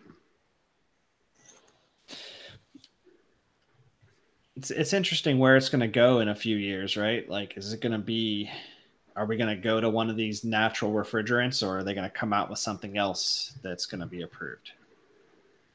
Who knows, right? But it's going to be interesting to see. I don't think they could get CO2 to still meet the SEER regulations like for a long time. I mean, apparently it's really good BTUs per pound. And it's future proof, so don't underestimate that of manufacturers saying, hey, we won't have to keep retooling our stuff. We can design one thing and just keep doing that thing. but I'm saying I don't think they can get 16, 17, 18, 19 SEER out of the technology yet. I mean, compressing it to 2000, I don't know. I just, it could be totally possible, but I just think it would take years and years of development to, plus doesn't it reach the critical condensing point at like 86 degrees or something? Yeah, that's the critical point, is like 86 degrees, but that's why they call them transcritical, yeah. But they've found ways around that already. Yeah. Like crazy, super cool condensers and stuff. It's like, to me, you're wasting energy, though. I mean, if you're using the compressor's capacity to cool the condenser, you're wasting energy. So how, you know? Well, and I understand they can make a supermarket that's not under the regulations of, 20 SEER or whatever. They could make that work, but if you're talking like a water cooled condenser, you can achieve that. You can achieve that condensing temperature.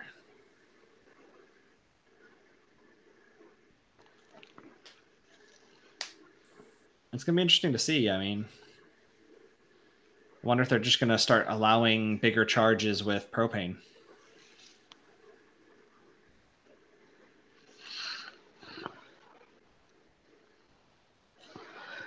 Yeah, I'd be fine with that. I don't really, Well, if you have, I think I've mentioned this before, but if you just have a propane chiller, I mean, yeah, then just pump some water inside, then it's not really creating any sort of hazardous condition, right? Right. You can keep your charge really small. You can keep your machinery outside where it's not as big of a hazard. And you can keep it in a cabinet that's going to mitigate those risks, and then just pump some water out of it. I bet that would create a challenge, though, as well, to get any kind of a normal SEER out of that system. Just because you're pumping water. You're pumping water, and then you've got another medium to lose energy through. Yeah. When did you get married, Eric? July 21st. Oh, really? I didn't get an invitation. Nobody did. It was about me and my wife, not about anybody else. So we just went off and did it on our own. I see how it is. Yep. You're like, it's all about me, me, me, me. That's right. We're selfish, dude. It was about us. Did you go to a church, or what did you do? Well, we went to St. Augustine. Synagogue, a mosque? A bed and breakfast. Yeah. Temple?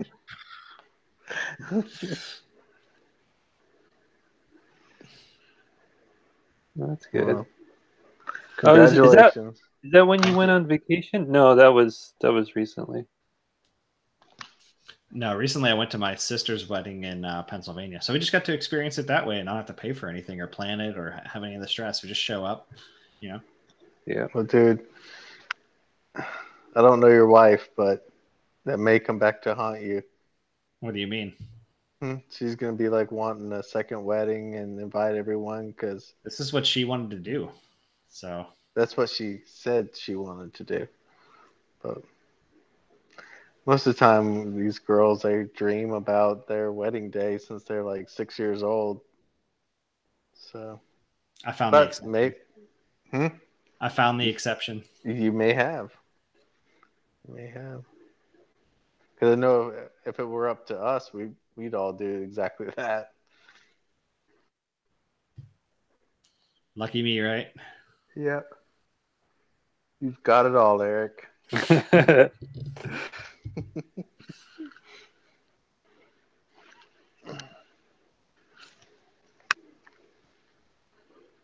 No fires in my area.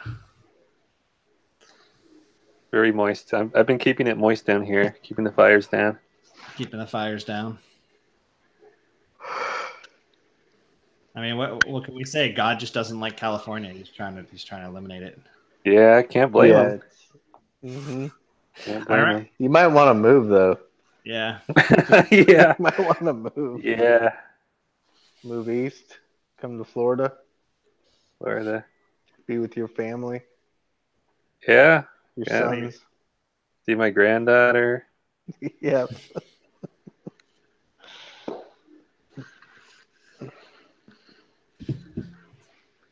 You know, I Wait, looked up one ahead. time what the world's youngest grandmother was, and anybody want to guess?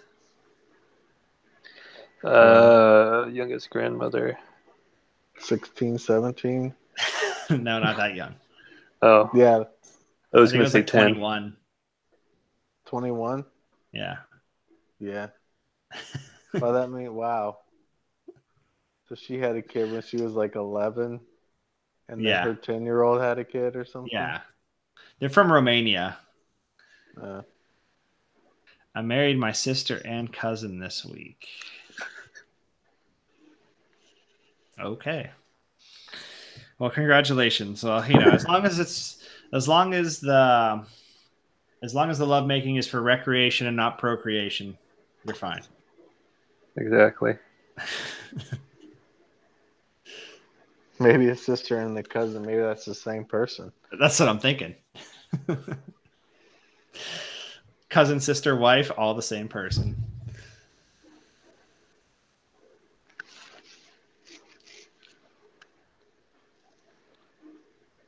"2018, you'll be lucky if they identify as simply male or female. Not some crazy made-up gender."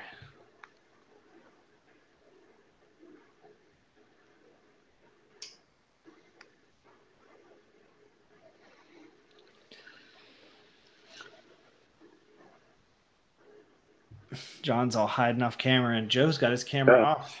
Am I? Okay. Yeah. I'm just laying back. I'm on my phone, so it'd be like making people throw puke and get motion sickness. Oh, yeah? Were you trying to host it from your phone earlier? That's why it didn't work? No, I went on the computer and I, attempted to. I was going to start it on the so deep in there.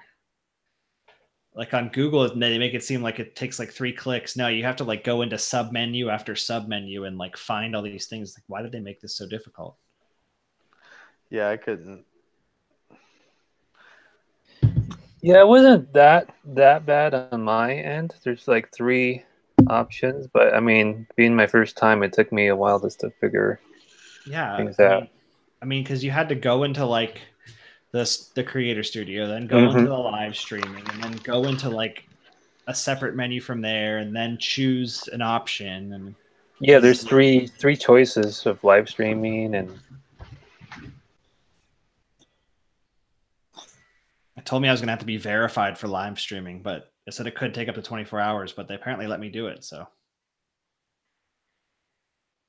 their trust is very misplaced. yeah.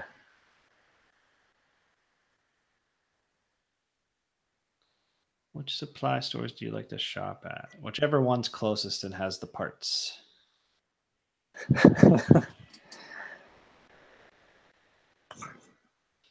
Johnstone. Johnstone around me is a Goodman dealer. Me too. They were a day and night dealer, but they dropped that whole line. And they left everybody hanging because now that there's nobody to honor the warranty claims. Yeah. And those broad ocean motors don't last longer than 2 years, so. Well, any Arco-Air or Heil or anything is the same thing. They might not do the warranty for you though. No, they won't. They won't honor it. If it's not specifically day and night, they won't honor it. Yeah. We had to go through a Tempstar dealer and pay a a warranty processing fee every time of like $50. Right. So they can do it. They just don't. Well, no. Well, the other dealers were saying they wouldn't. Like our courier dealer said they wouldn't. The Tempstar dealer said they would, but they'd do this processing fee. And they weren't happy about it. They kind of got stuck with it. You know what I mean? Like, Yeah, they it's funny. started. The model numbers are exactly the same. So I almost wonder if you just called them and said, "I checked the serial number," if they could tell. Yeah, they know. Because They know I mean, immediately. all it is a sticker. You know. It's Yeah, a but they know sticker. immediately. Like the serial number run that's not in their system, and they immediately would say it's a day and night. Wow, I didn't know if they could, because it's like the same thing, FV4 There's not ANF even blah blah blah or whatever. there's not even like a name on the equipment. That's the funniest part. No, Like you there's go to not, this and that's what equipment I'm and you saying. don't There's a even little know. sticker in the bag. There's a little sticker in the baggie with the instructions. So that's what I I would figured. never see it even put on. Like I would go to these equipments and I'm Yeah, like, what is this? day and night. Well, it's day. Funny name. What do they do? I mean, what do they do? Like how come I guess the carrier, I guess it holds up better. I'm not sure, but I never really it's weird because I never really seen too much carrier in South Florida. There's some really big guys that's all they put in, but I never worked for a carrier dealer until now, so I really have no point of reference for how reliable the equipment is because I'd run across it every now and then, but usually people would be putting in tons of ream or train. I mean, they're seem to be pretty good. I mean, I've put in some of the off brands here and there. They still make a 14-inch wide air handler. Yeah. That's kind of useful.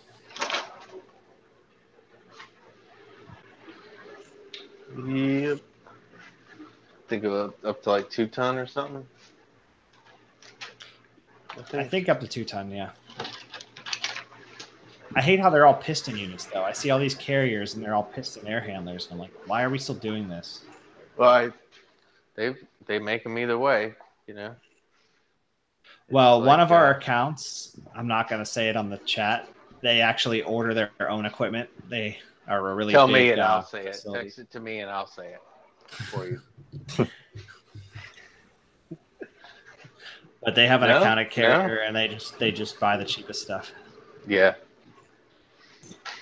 So they don't really care.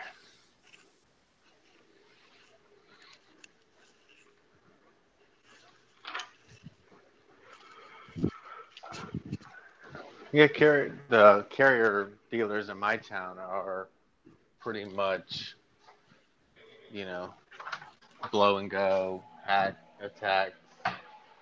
So, and they seem to hold up pretty well. Yeah. I had a significant evaporator leak on one the other day, but you know, not saying that it's common. I don't really know, but it lost, like, this unit was flat.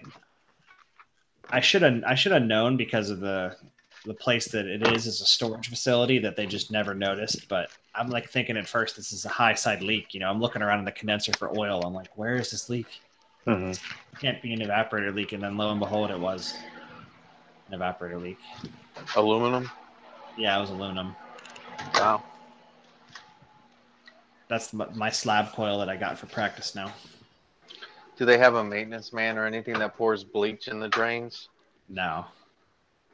They do a semi-annual maintenance through us, and that's all they see. Do you pour bleach in the pans, Eric, to try to give yourself job security? What I do is, you know, those chlorine tablets that they put in swimming pools. I just put one of those on the coil, like directly on it. Mm-hmm. And you're like, found the leak, ma'am. I found your leak. There's a perfect round hole, just like it looks like a meteor went through the coil. Hey, someone shoot this thing, man. Let me get my leak search fee now. Yep, found it. I usually never ever spent very much time finding leaks. I don't know. I know there's certain situations where they're tough to find, but most people they either have really crappy leak detectors or they're just not like. True. don't have good You gotta methodology use of your doing common leak detection. sense. Yeah. Yeah. I just got that field piece that you recommended. The The heated diode one. yeah. You used it yet? I've played around with it a little bit, used it once. It was great. I even found some leaks on a unit that I didn't think was leaking, even though its companion unit right next to it was. Mm-hmm. And so what I didn't like about my H10 was you had to get right on top of the leak.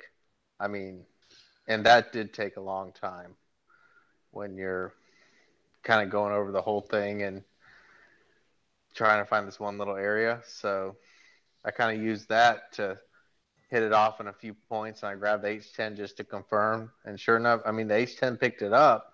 You just had to like know right where to stick it, you know? I've never had So good luck on the H10 with the HFCs. With the yeah, CFCs, it was great, but the yep. HFCs, I haven't had good luck with it. You just, I've had good luck with mine. But all I say is you just kind of almost have to know where to point it, and obviously that's a challenge sometimes. So that's Point it what I at the like. evaporator. Well, you get what I'm saying. Like even a significant leak, like 2 or 3 pounds every year, you would be hard pressed to find that with H10. It would just sit there and maybe tick a little bit, but not really signal off. But that field piece is really, really sensitive. It's super sensitive. Usually, you walk in a customer's house and it's going off. Right. And I put it on manual zero, and I just keep manually zeroing it out. I don't like the auto zero. I haven't really used it too much. My buddy uses it on auto zero. He says it works fine, but I don't. Yeah, I prefer to manually zero it.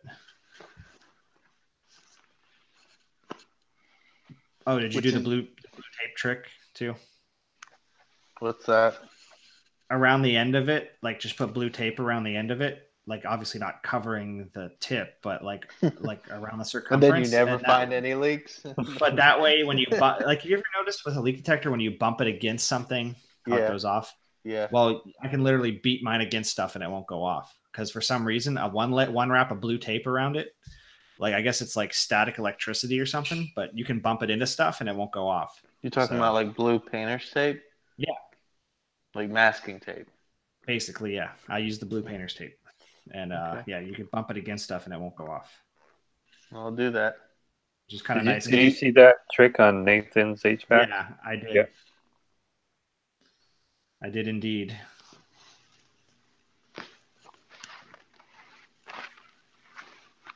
Eric's like, no, I invented that trick. I invented that trick. No, he saw that from me. Brian Orr invented it. We're going to court next week.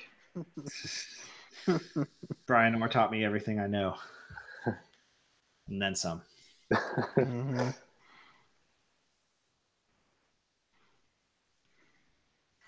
He's a pretty fart smeller. I mean, smart feller. Smeller? Need to get him on a live stream one day, but he's probably pretty busy with all them kids. Yeah. Eric is an employee. He's probably like, I'm sorry, ma'am. I know he's a really smart tech, though. He's just not very a people person. Sorry he cursed at you. Well, the beauty of it is like all my calls come through like an app. I don't even have to like actually talk to anybody, and I just show up and they're all retail places anyway or storage facilities, so they could care less really. It's like, I'm here, this is what I'm here to do. If there's any other issues, they tell me about them and I do what's approved. That's pretty much it. Put it in my notes and I do what's approved. So nobody really cares, especially you got these convenience store employees. They don't care. I'm like, hey, I'm here to work on this. Okay, whatever. And then, hey, I need to get parts. Or, meanwhile, Eric's emptying out the safe. That's right. But no, it's pretty laid back. I like it. But yeah, so as far as on like a day-to-day basis, like Brian, he has people to manage the company. He doesn't have he doesn't do it like full time. He does, like, he's involved, but you know what I mean? He has a lot of people to help him with that, which is the way to do it, especially with the size of the company. So I don't even really interact with Brian that much, Right. as far like on a work basis. I like I report to the commercial accounts manager, and he reports to Brian. So chain of command and such, you know. Right. Kind of like the Navy. Hey man, they got a good system. I like it. They have their own app. They have a Kalos app. Is it in the iTunes store? You have to have admin access. You can't just download it. It would be kind of useless to you anyway, because like you wouldn't be able to I do couldn't anything like mess with you or anything on it. Nah, well, you have to really have admin level access for that, because like all I can do is really view, and I have very limited, you know, access of what I can interact with in there. I can't like make calls or any of that stuff. I just like, you know, can say I'm at the call and put in notes and that sort of stuff. Yeah. Am I his apprentice or his student? I'm his employee. I wouldn't say I'm his apprentice, because I don't like work directly under him. I basically am on my own most of the time. I don't think I'm an apprentice anymore. I've been doing this a little while. I'm at least like whatever the next step is.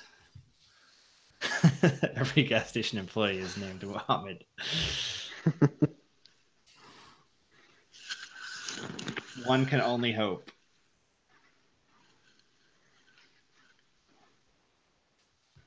Diversity is our strength. Okay.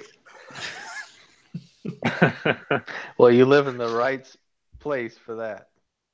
You must be very strong. Down there in Miami. I don't live anywhere near Miami. I'm like an hour and a half from Miami. I guess that's somewhere. I don't live anywhere. Miami. I don't live anywhere near Miami. It's like an hour and a half. How many techs work there? I don't know. Quite a few. I have no idea.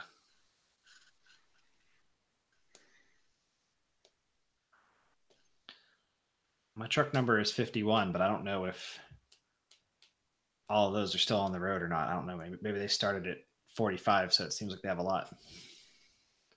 But I've seen a lot of trucks. They have a lot of out-of-town guys. I live 2.5 hours from the shop. I don't even go there.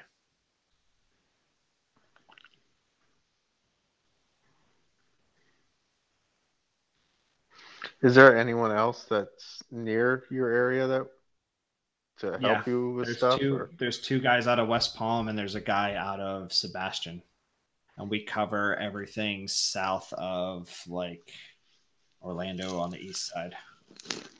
So they can give you a hand whenever you need it? Yeah. Like, you're not doing those installs by yourself, are you? We don't do a lot of. We do. Even those little. They were subbing it out, but we do our installs. But right now we're not doing a lot. But yeah, on an install you're getting help. On anything that you need help in, you're getting help. They send guys from out of town too, so there's like a whole crew down here from Orlando right now doing maintenances. The one storage facility, I think they have over 200 stores in Florida. And we're doing the semi-annual maintenances on all of them. So you'd be surprised how many storage facilities there are. And it's crazy that so many people store so much stuff that, in my opinion, a lot of it is stuff that you probably shouldn't try to hang on to and pay that much money for a storage unit. Mm-hmm.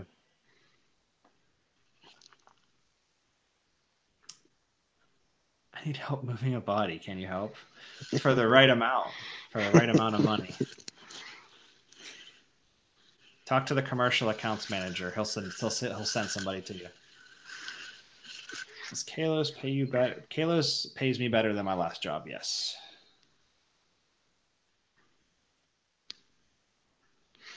No, he took a pay decrease just to have the privilege. Just of to working. work for Brian. Eric had too much. There's a lot of other good before. perks to the.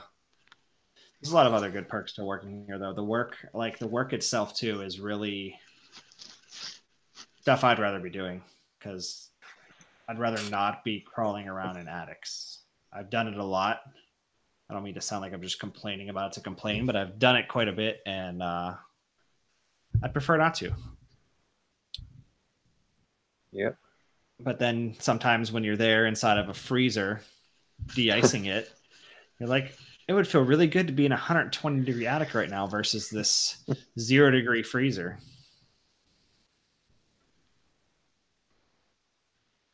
Your hands get really cold. I need to find a good pair of like gloves that I can work in that are waterproof but are still workable.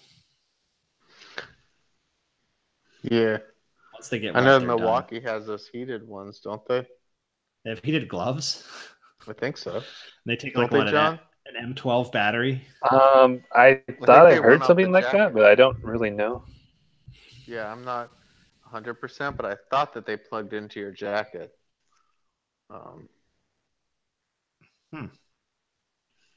Maybe John can search that up. You're gonna have to get that whole setup then.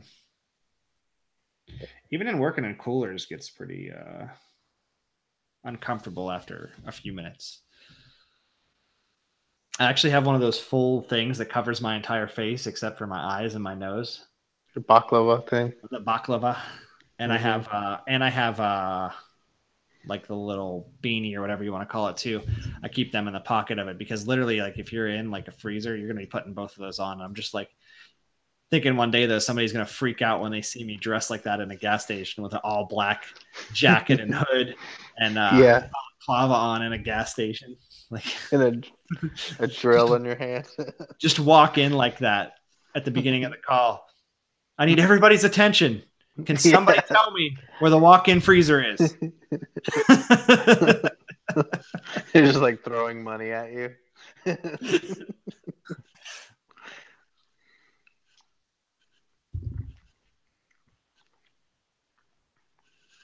What day is winter so I can wear my heated gear? Any day you have to work in a freezer, my friend. Christmas in July.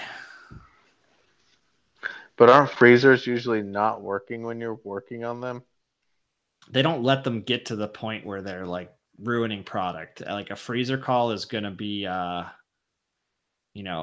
emergency call. Although a lot of the newer stores have they have 2 freezers, and they keep them pretty redundant too. Like the display freezer is 2 separate units, and one of the units can keep it at temperature. So, yeah. So, in theory, they could not know that one was broken until that last one broke. There's alarms. There's alarms wired on stuff, and it's not going to stay -10. It's going to start creeping up to like around 0 to 5 degrees, and they're going to know there's a problem. Mm-hmm. Same with the cooler. They have 3. The display cooler has 3 in the newer stores. The newer stores are all cookie cutter. They have 3 condensers and 6 evaporators.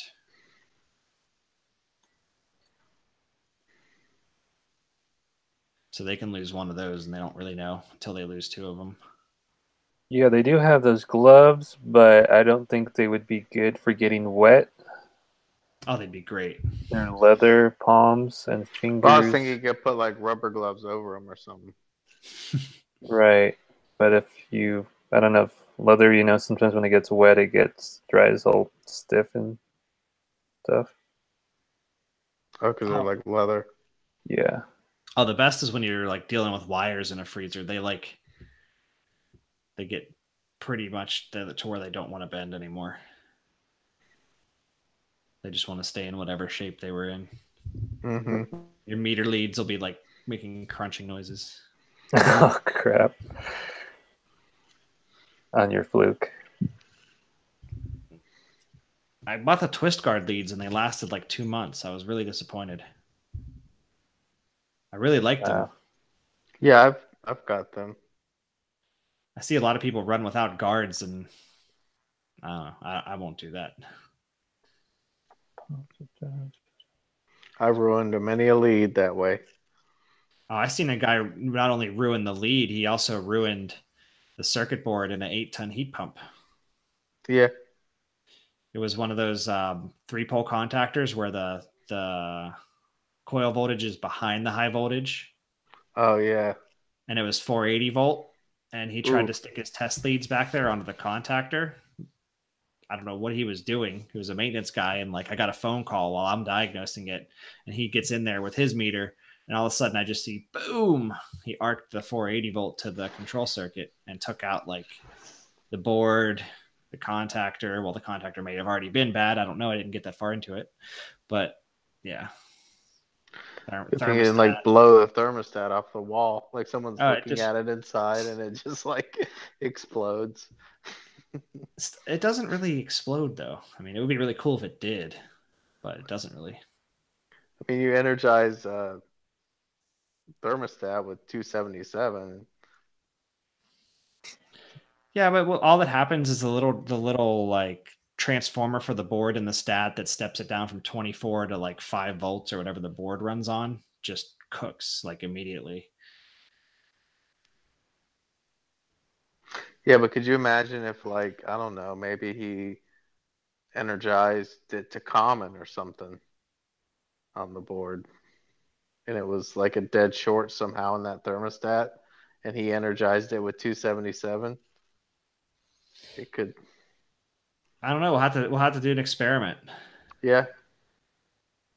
Maybe he needs to use both leads and energize it with a full 480. You know, reach in. I had a guy do that to a DeWalt radio. He hooked up a cheater cord and a 480 volt disconnect to L1 and L2, and then plugged in a DeWalt radio. Are you serious? Yeah, it melted a little transformer because I took it apart, and that's like all that happened is it just destroyed the little transformer in there. Oh wow. It wasn't impressive at all. Yeah, you'd think it would be like a screaming fireball.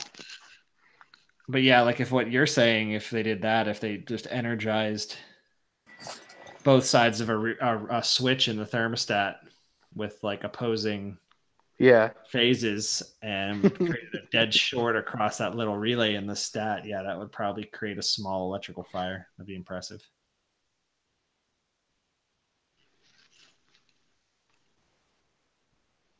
Got to try it, Joe. You got some stats laying around, right? I will. I don't have any handy 480 voltage though. Well, all you got to do is get a transformer and just wire it. Yeah. You know, backwards. Actually, you won't have a lot of current though. You'll probably just kill your transformer. Go to the electrical supply and get a buck and boost. You know, just step it up. Do you guys watch that Electro Boom guy? That electronic guy who shocks himself all the time. Was that the guy with the guitar? With that silly like how to make an electric guitar? Yeah. Yeah. He'll make me jump like all the time because you know he's like, and then you take this wire here and it's boom. It's like, golly, that makes me jump, and I'm just watching a video. Did you see? I sent you the video with that photonic induction guy, right? Where they were melting wrenches. Tools. Yeah. Are they still alive? I have no idea, man. There was one where he was doing something with a microwave, and he was like, well, this is going to be creating like radiation, so I'm going to leave the camera here and leave the room for this. I'm like, whoa. Would not want to be this guy's neighbor. You just like wake up with all kind of weird answers. You get like an IQ test done, and it's like you're living in Chernobyl. I don't know. But the carpet in the room's all melted. He had a scooter. He had one video where he took a scooter, like a regular 12-volt scooter, and he put like extra batteries on it and brought it up to 60 volts. It was doing a wheelie every time he would start. He had to put a totally different switch on there to like run it because it would like fry the little switch that was for the 12-volt battery.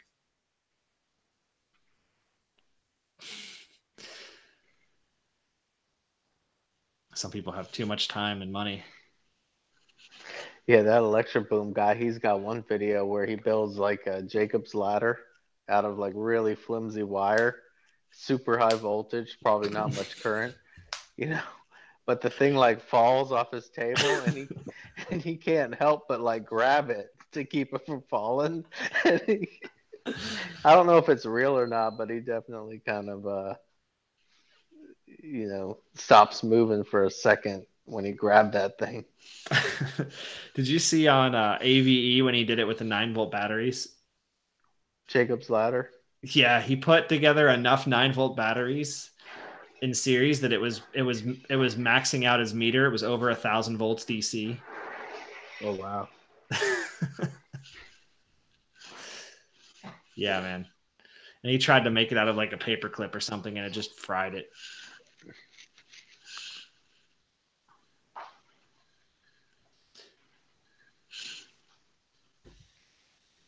Mr. Aeon, huh? Jeff must be here. Aeon equipment, 50-50 chance that it'll actually not have a leak from the factory. 6-month pressure transducers.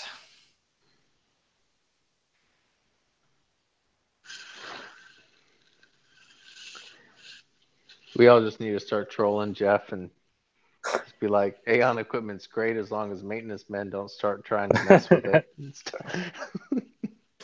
But it's really not, though. That it ships from the factory already broken. Yeah, but we don't tell him that. Oh, yeah. Yeah. It's the best.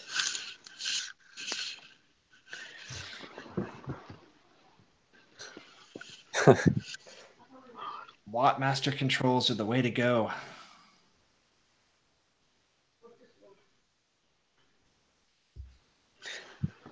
Fix shit out of it.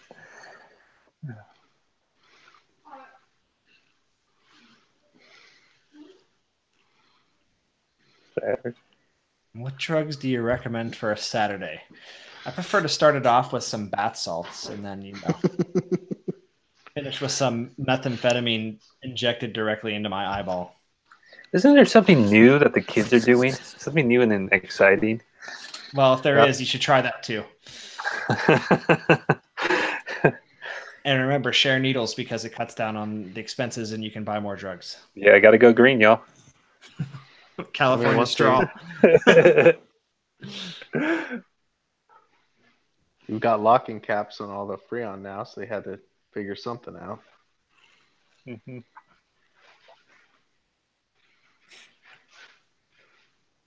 Tape is cool. Wattmaster will never help you, not on the Aeon units.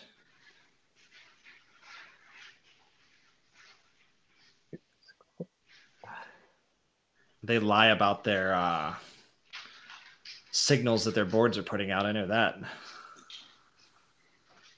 All the dip switches are like set to one thing, and that's not the signal they're putting out. I can't remember now. It's been a while since I touched one. I think they were all set to like 4 to 20 milliamp, and they're putting out 5-volt DC.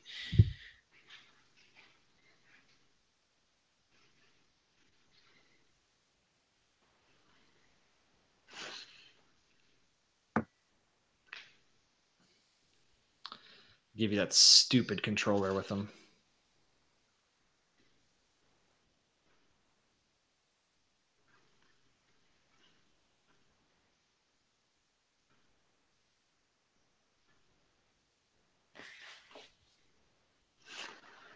Did you buy anything today, Eric?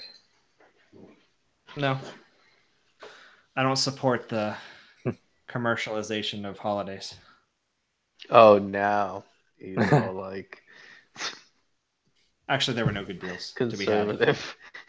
What? Now you're all like conservative and stuff. Conservative? Don't accuse me of He's that. on my channel, so he's trying to appeal to me. Vape hurts my lungs because I already smoke. Okay.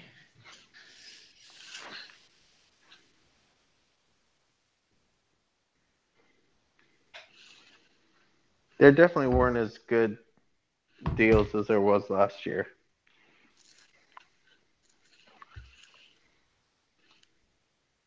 But it's definitely the time to buy tools, especially power tools. Yeah, always is. I already have enough tools, especially power tools. Yeah, you always need more. Oh, Ted's No. here. Wet boy I got too many tools. got younger. That's Eric. Eric got younger. I didn't get younger. This channel is great because it recommends the bestest drugs. You ever tried shooting up POE oil? Sure, it's acidic. POE oil suppositories are where it's at. That stuff's nasty. I'd never put it in my body. Only mineral. Only mineral? Highly refined vacuum pump grade. That's right. Only that magical Appion vacuum pump oil. Yes.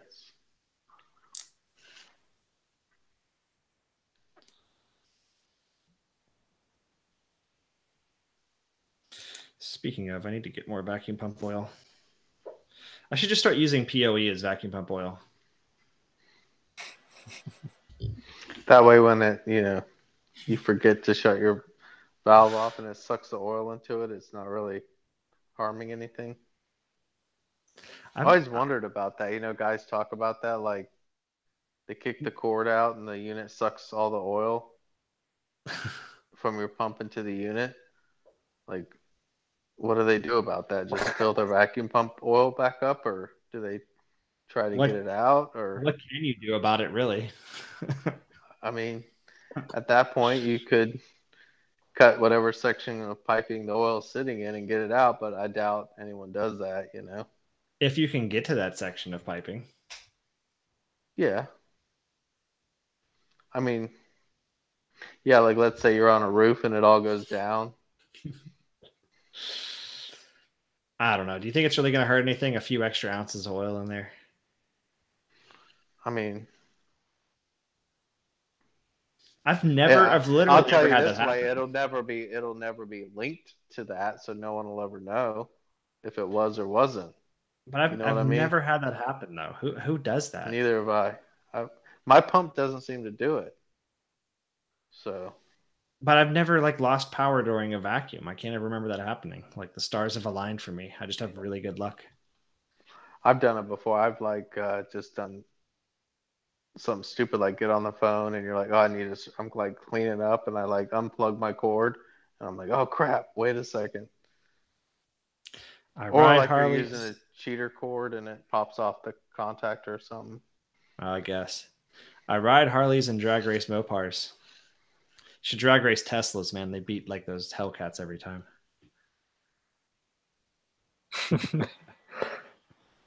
Yes, Justin. Still testing here. Okay, for status update on the Aeon units, as of today, 3 units are down. One got a bad VC motor. One got a leak. Surprise, surprise. On the condenser coil, surprise, surprise. One has a bad flame sensor. Why would you want to add heat to the space, man?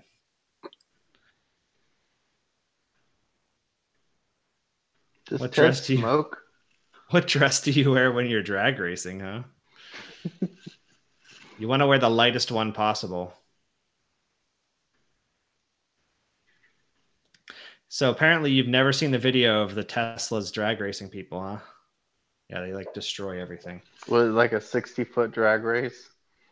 No, dude, they're crazy. It can't be like a true quarter mile. I'm not sure about that. Yeah, they probably do like a 1/8 mile or something, maybe.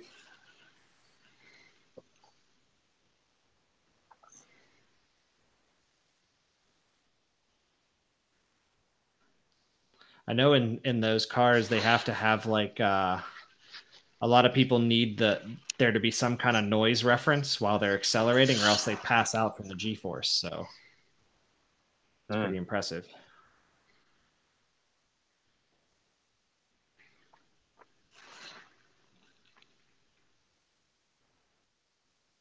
Yeah, you run the 1/8 mile. Oh, somebody's gonna show up and beat you with a Tesla. Some nerd who's only seen the female figure in a picture on the internet.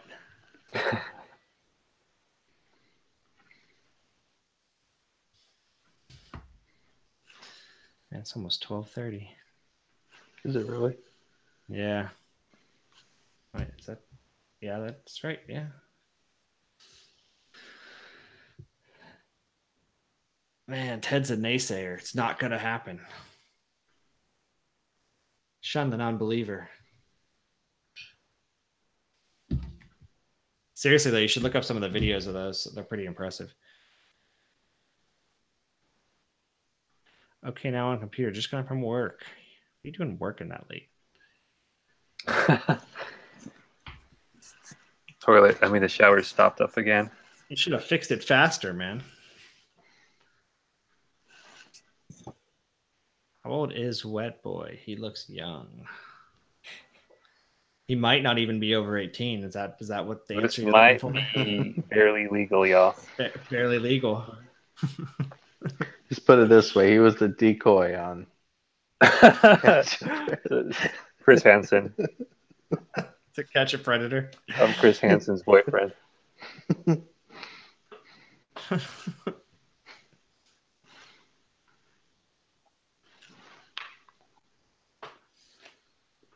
It's a Aeon.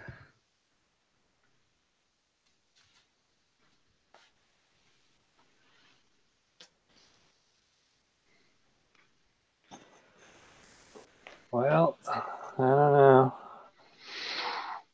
Everyone's here, but it's so late. It's so late. They're all in the chat though. Yeah. They're all just they're really all just your alternate accounts. Well, if anyone questioned John's age, we all know he's an old man now because it's only like 9:30 there. He's 47. I was just trying to make an excuse to shut this down. Someone knocked off a sprinkler head and had to stay late. Got pretty moist there. Someone knocked up a sprinkler head. Yeah, I bet that was very. Off. I bet that was very moist. Who is this guy anyway? Eric, do you still have your Ranger, your truck? No. Got a company truck, man. You don't have a personal truck? Me and my wife share a car, so cheaper that way. Yeah. Lots cheaper. Isn't it cheaper? Isn't it cheap in Is Florida? it a Prius? Honda Civic. That's about the same. Yeah. Why does Florida look like a penis? Because it's America's penis. Oh my god. We're standing on the raging boner of freedom right now.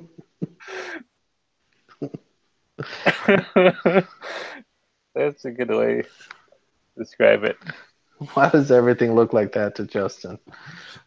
People just see what they want to see in things, really. I know. I mean, I think he's looking at my map back there.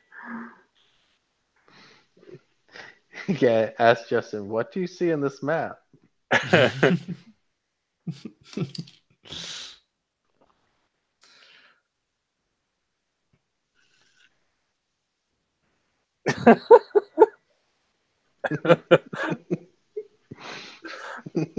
tip is pretty moist, it looks like.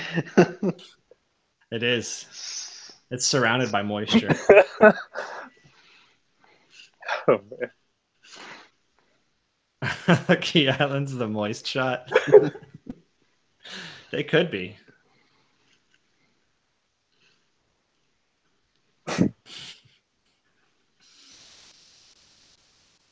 The Key Islands. Who from Florida calls them the Key Islands?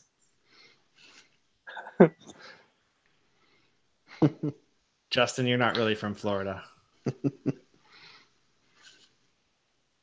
Yeah, we've never actually seen Justin Hernandez.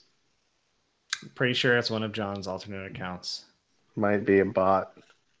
Russian bots, Russian hacker bots. Yeah.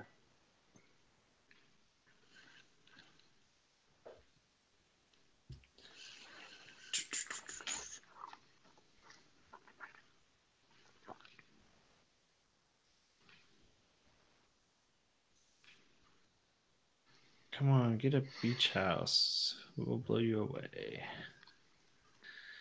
Okay.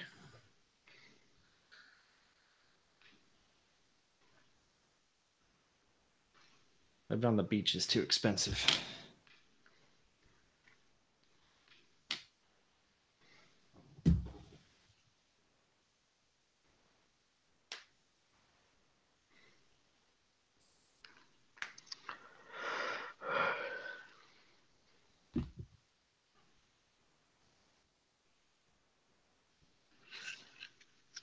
Hurricanes are a hoax.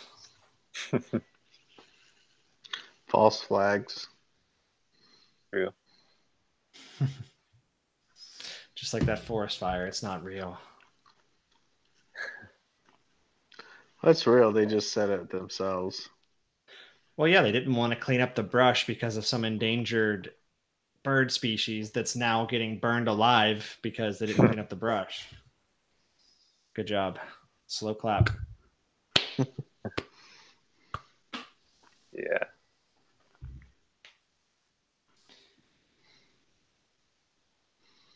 Yeah, now their new governor.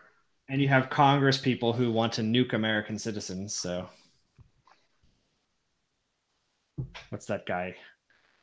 Eric Swalwart or whatever. He literally like threatened to nuke people on Twitter, like American citizens. And then he's like, "No, calm down, everybody. It was just a joke."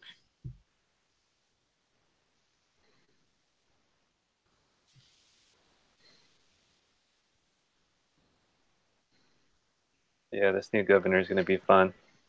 Mm-hmm.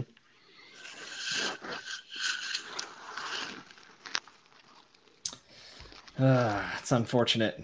It's really unfortunate. Yeah, it's a Our lot fast. Our entire government is really unfortunate. Yeah.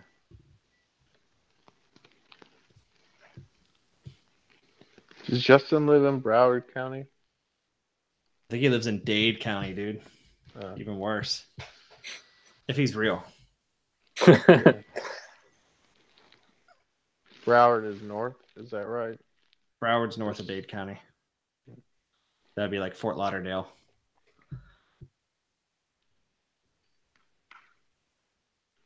I live in Martin County.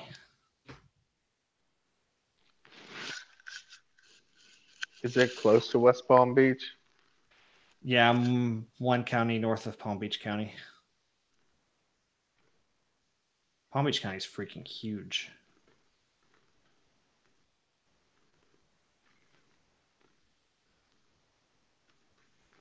You can literally ride from you can get on one road and ride from Trump's house to like one of the top 10 poorest zip codes in the country within 45 minutes. It's called Belglade, and still be in the same county without changing roads. It's crazy. So like A1A or something? Southern Boulevard.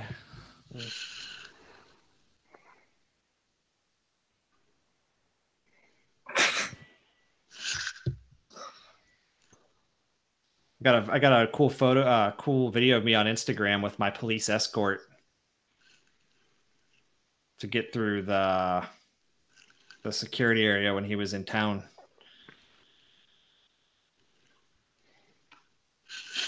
Yeah, he was just there, I think, on Thanksgiving. He was always there, and I had a customer that was the next guy south of him, and it was the biggest pain in the ass. Every time I'd always have a service call because that was the guy with all the LG units that would break constantly. Mm-hmm.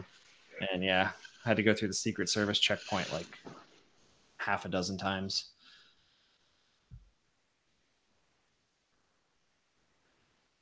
I have to ask, how was everybody's tea day? Transsexual day?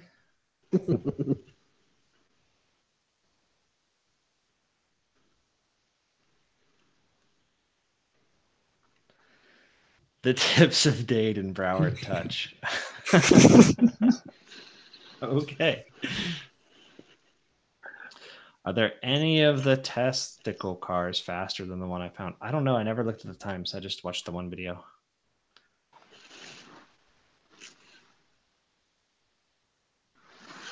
I don't even know what a fast time is.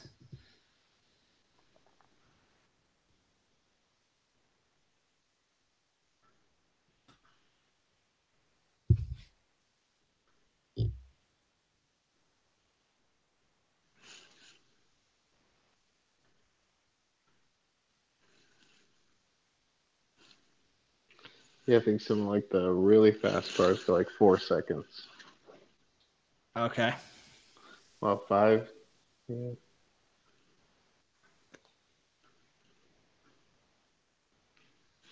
I know I used to take my crotch rocket to drag strips, and I think I ran like 7s. In a 1/8 mile? Yeah. Oh. That's crazy that car is going. A heavy car is going faster than a crotch rocket. That's impressive. Yeah, they when they start, they take off so much faster than you can. Oh, the traction's better because they have two. Yeah, traction's better, and they just release a button, and like their cars are locked in forward and reverse at the same time, and then when they release the button, the reverse kicks out. So it's just like that's why they like pop wheelies coming off the line and stuff. Yeah. So, and you're trying to like feather a clutch. Yeah, you're on a light motorcycle with a lot less traction. Right. So, but then you start to run them down. Yeah. But then you run out of track. So.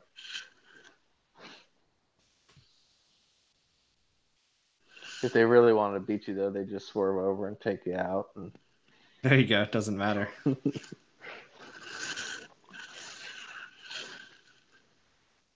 That's too expensive of a hobby for me.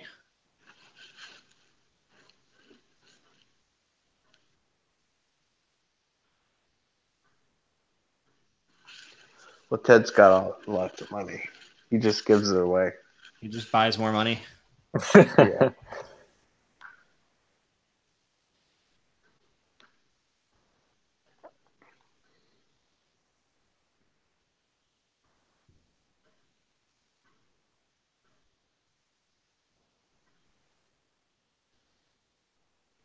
Yeah. It's pretty dangerous. I mean, especially when you see some of those cars, they get sideways and just dart across the track. Oh, yeah, that's going to suck. Yeah, I mean, even without that, though, it seems like an expensive hobby to have a car that can perform like that. Yeah, it's much cheaper to have a bike because you've got like $7,000. You just walk into a dealership, walk out, and you can beat people that probably have $30,000-$40,000 in their cars. The only car that ever beat me on the street was a Porsche like GT3.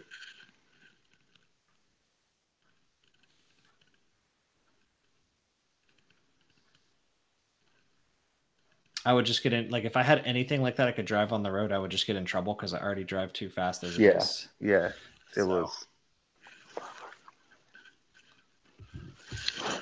Joe, did you hurt yourself on the road, or was it dirt biking? Dirt biking. Oh, yeah. Yeah. Just one of those fluke things. Yeah, I've seen some of those.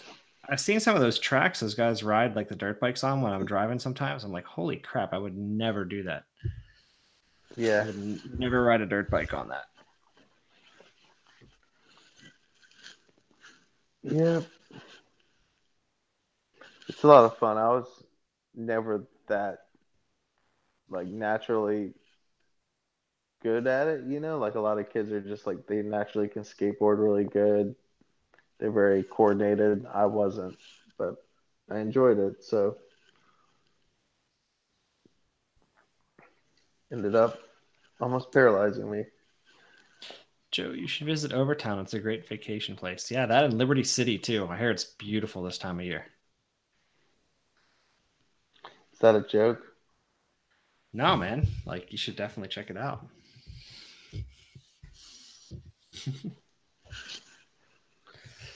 Just bring your gun.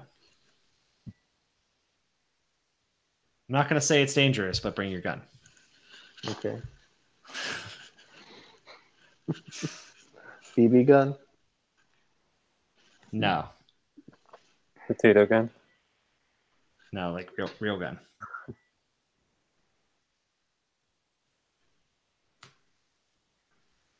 Lots and lots of ammo.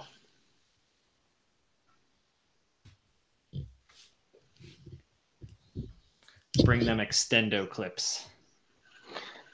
Yeah, like what am I doing? Like bullets. going to Afghanistan or something? Am I like about to take on the Taliban? No. Way more dangerous than that. Is it at the tip? Huh? Is that at the tip? At the tip? What? The bad town? I don't even know. It's in somewhere in Miami. Miami.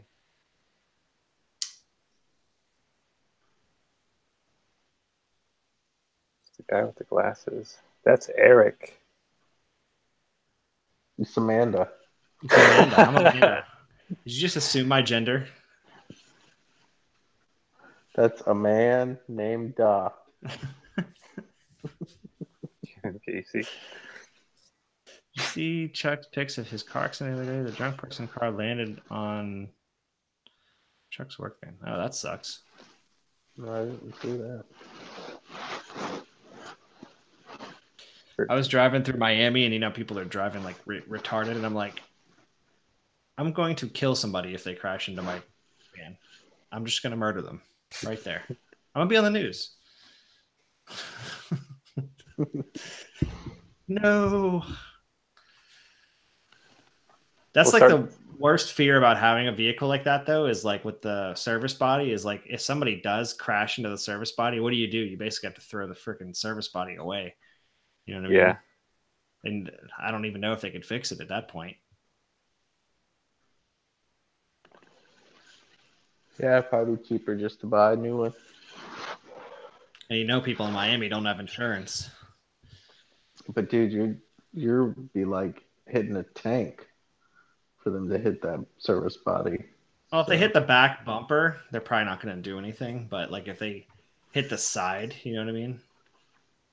But still, it's like all thick gauge and metal. It's not like a body of a regular car, you know? Plus, you got all those Freon tanks and nitrogen tanks. Yep. It'd be like 4th of July. I drive a Ford. It's the best vehicle ever. I don't have to pay to put any fuel into it or any maintenance. It's great. That's what I love about Ford trucks. This one came with this card, and like anytime I run out of gas or I need something done to it, I just like take this magical card and I like show it to the people, and they put more gas in it or change the oil or whatever. I don't know why more people don't buy Ford.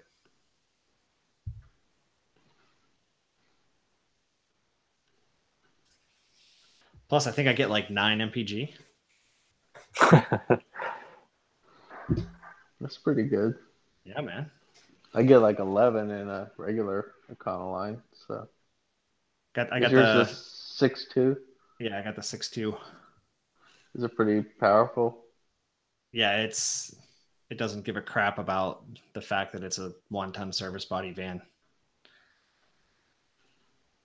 It does a lot of RPMs though. Like, seems to like the RPMs. Oh yeah, you got VTEC. I have no idea. I don't know if they do variable. Do you think they do variable valve time? Oh yeah, it does. Oh, absolutely. Oh. Yeah. So probably when you can probably feel a spot where all the timing shifts and it kind of pulls a little harder or something. It just like it'll like downshift and then it just goes, and then it's just like between like 4,000 and 5,000 RPMs. Got any tornadoes? Yeah, it sounds like a tornado. The freaking cooling fan is so loud on it. it kicks in really, like it kicks in a lot. Seems like a standard fan clutch one.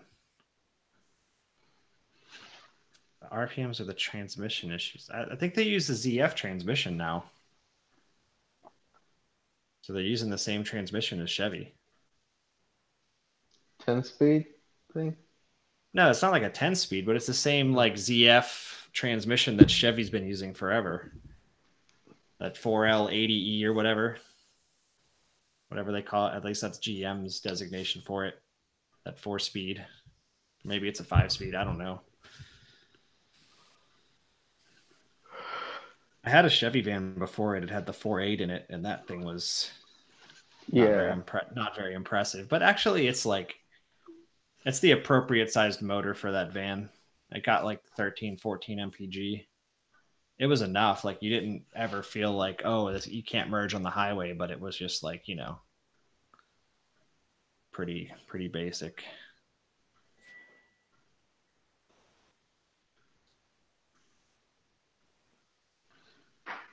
Ours was the 700 R4 forever. Wasn't that the 80s and yeah, I was gonna say 90s? Like I think they went to the 4L60E and then the 4L80E, which is basically just an improved version of what you're talking about. I thought the 700 was that still the, yeah, I think it was still that. Well, I think the later ones went to 4, but yeah. Now they're on like 4 or 5 speed, and Ford finally figured out to use ZF like everybody else. Well, I know Ford and Chevy had a joint venture for their 10-speed automatic thing. Yeah, I know I don't have 10-speed on the van. Yeah, I don't think they would. I think that's in more like the Silverado half tons and the EcoBoost trucks. I think those EcoBoost have a lot of issues, but they're pretty impressive when they run right. Yeah, but I mean, anytime you're going to twin turbo something, you're asking for the reason they do that. It's a European design, and the reason they do that in Europe is because they get taxed on engine displacement. So it's cheaper for them to just build these twin turbo engines and then just throw the vehicles away than to pay the taxes they'd have to pay to have a V8. Everything's diesel over there too. Well, that's why everything you see out of Europe is small displacement with turbos.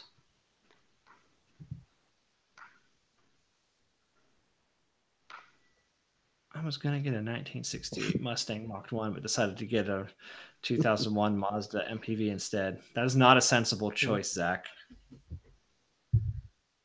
Chevy van with 580K. Yeah. Why would I be jealous of a van like that? I do. My personal Silverado has 240 something. So it's getting up My work there. truck has 7,000 miles on it. Yeah. My work truck has 201, I think. And that is the original motor and transmission. So I'm going to post this stream on the hub. It's already being broadcast over there, except we're showing our lower halves there. We can't show that on YouTube right now. What's going on from here down, you should really be on the hub checking out. I'm just saying. That's why my camera's totally off. Exactly. Like YouTube just shut his camera down. They were just like, nope. Yep. And that's why John's face is off screen. Yeah. That's why you can't see his mouth or what may or may not be in it. Oh my gosh. How old do you think I am, Ted, to say I did it in a Chevy Vega? It was a Yugo with a ladder rack. Service body Yugo.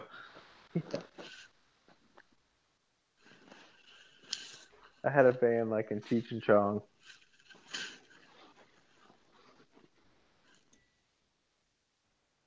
Side toolboxes on the van. What the heck? Oh my gosh. I have Florida in my mouth. just to see if it could fit.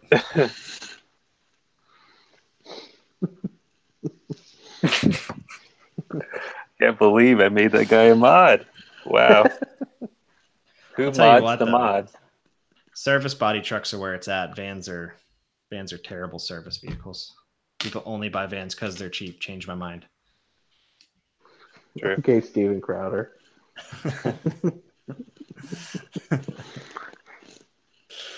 I'd rather have a van than a truck. Change my mind. A van than a service body? No, a pickup truck. Oh well, I'm not talking about that. Like, yeah, I'd rather have a pickup truck than a bicycle. We want to keep going down on this list. Skateboard. I'd rather have a bicycle than a wheelchair. I mean, it's a race to the bottom. The wheelchair is pretty comfortable though.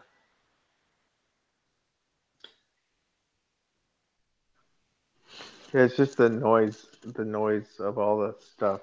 Oh, the noise and starting crawling. to get to me. It The never noise used to of it. bother me, But the noise of it and the crawling around in the back trying to get to stuff all the Yeah. time is ridiculous. Like, I walk up to the side of the truck and I can get to everything. I don't have to crawl around in the Yeah. back of the truck. see, that's like everything's like on the floor, and you have to move stuff to get to the bottom shelf. Do you have heavy? And here's the thing too: if you put anything in your van, now it's in the way of all your stuff. Right. Do you have heavy duty locks on the side toolboxes or what? Yeah, it's a KUV, so it comes with like decent security features. Everything unlocks with the fob. Like, I have a fob wow. and I just hit unlock and all the bins unlock. That's cool. That way, when the people come by with those little Scanners. Scanners, they can just take everything you own. Everything just pops up like a Lamborghini. Yeah, they could try. They better hope that I'm nowhere to be found. Yeah, you can always tell when like service companies from down south of Miami or something, because they have those like puck locks on all the doors and stuff. Like it's an armored vehicle. Yeah. Depends where you're working to, and like more where you're parking it at night, honestly.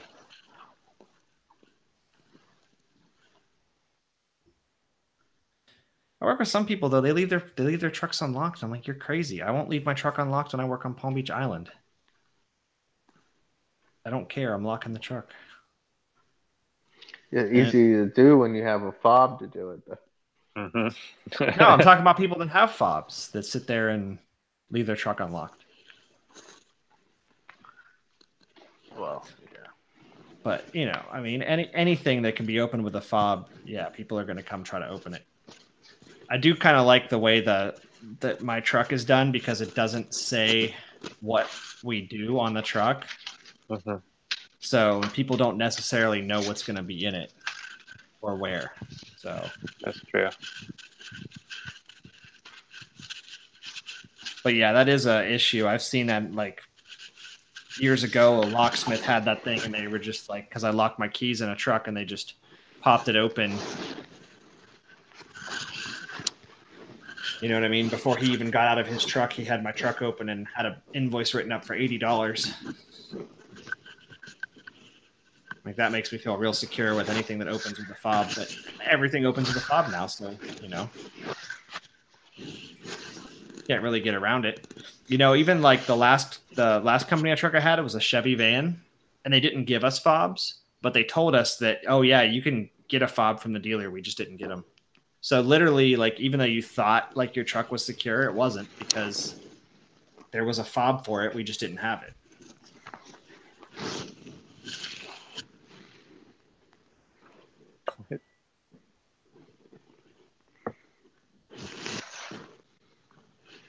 I just have a decoy van that's totally empty.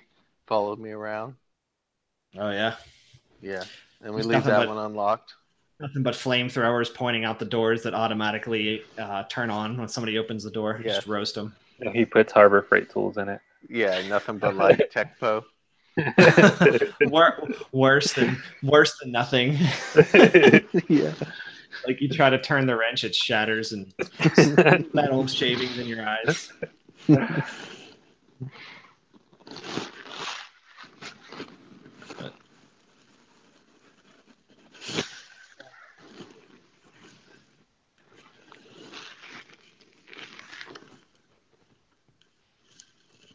A lot of the real expensive tools I used to have, I don't even really need anymore anyway, because I do so much. So much of the stuff I do is cookie cutter. You know what I mean? Mm-hmm.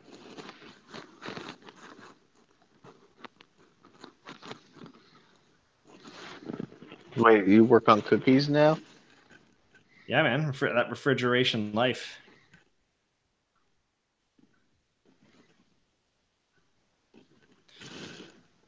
I often wonder if anybody's complained about my driving. Nobody's complained to me about somebody complaining about my driving. You like cutting people off and stuff and like flipping them the bird on the way to calls? I don't really do that, but I drive aggressively. I don't really cut people off, but I drive pretty aggressively and pretty fast. Drive faster so they can't see your numbers. I don't think there's a number on the back door of the truck. It's only on the side. Maybe there is. I don't even know. You need to change like one number to a different one. My dad did that. It'd be like, how's my driving truck number? Like whatever. It'd be on this bumper sticker, that long number. And he would take a razor knife and like cut them and like rearrange them. Yeah. I used to get a lot of people calling in my younger days. I like the, well, you have your own company. You ever have people call you while you're driving? Like that. The owner of the last company said somebody called on him while he was in the van and he told them basically where they could shove it. Like, that's awesome. Oh yeah, you're that person there? Yeah, well, guess what? Yeah, I'd like run them right into the ditch. No, my dad used to get really mad when he would get a call like that.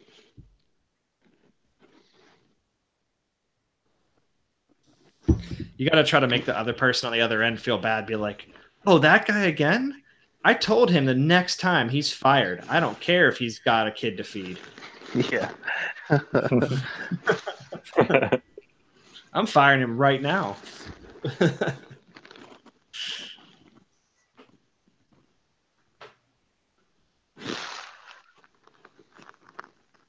Man, I'm getting off of here. It's 1 a.m. Yeah. I said I'd be off of here by 11:30, so we'll have to do this again sometime, but earlier. All right. Bye, Amanda. Bye. And then moist Get your Amanda. beauty sleep. All right. All right. Bye, everyone. Bye. It's fun. Oh, Casey just got here.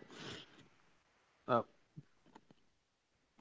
Or was he here already? And we're out. And we're out. Thank you for tuning in to. Make sure to monetize this. Yeah, it's gonna be It's gonna be commercials every 5 minutes. So At least, yeah. at least Joe gets half. All right, we are done. First broadcast out.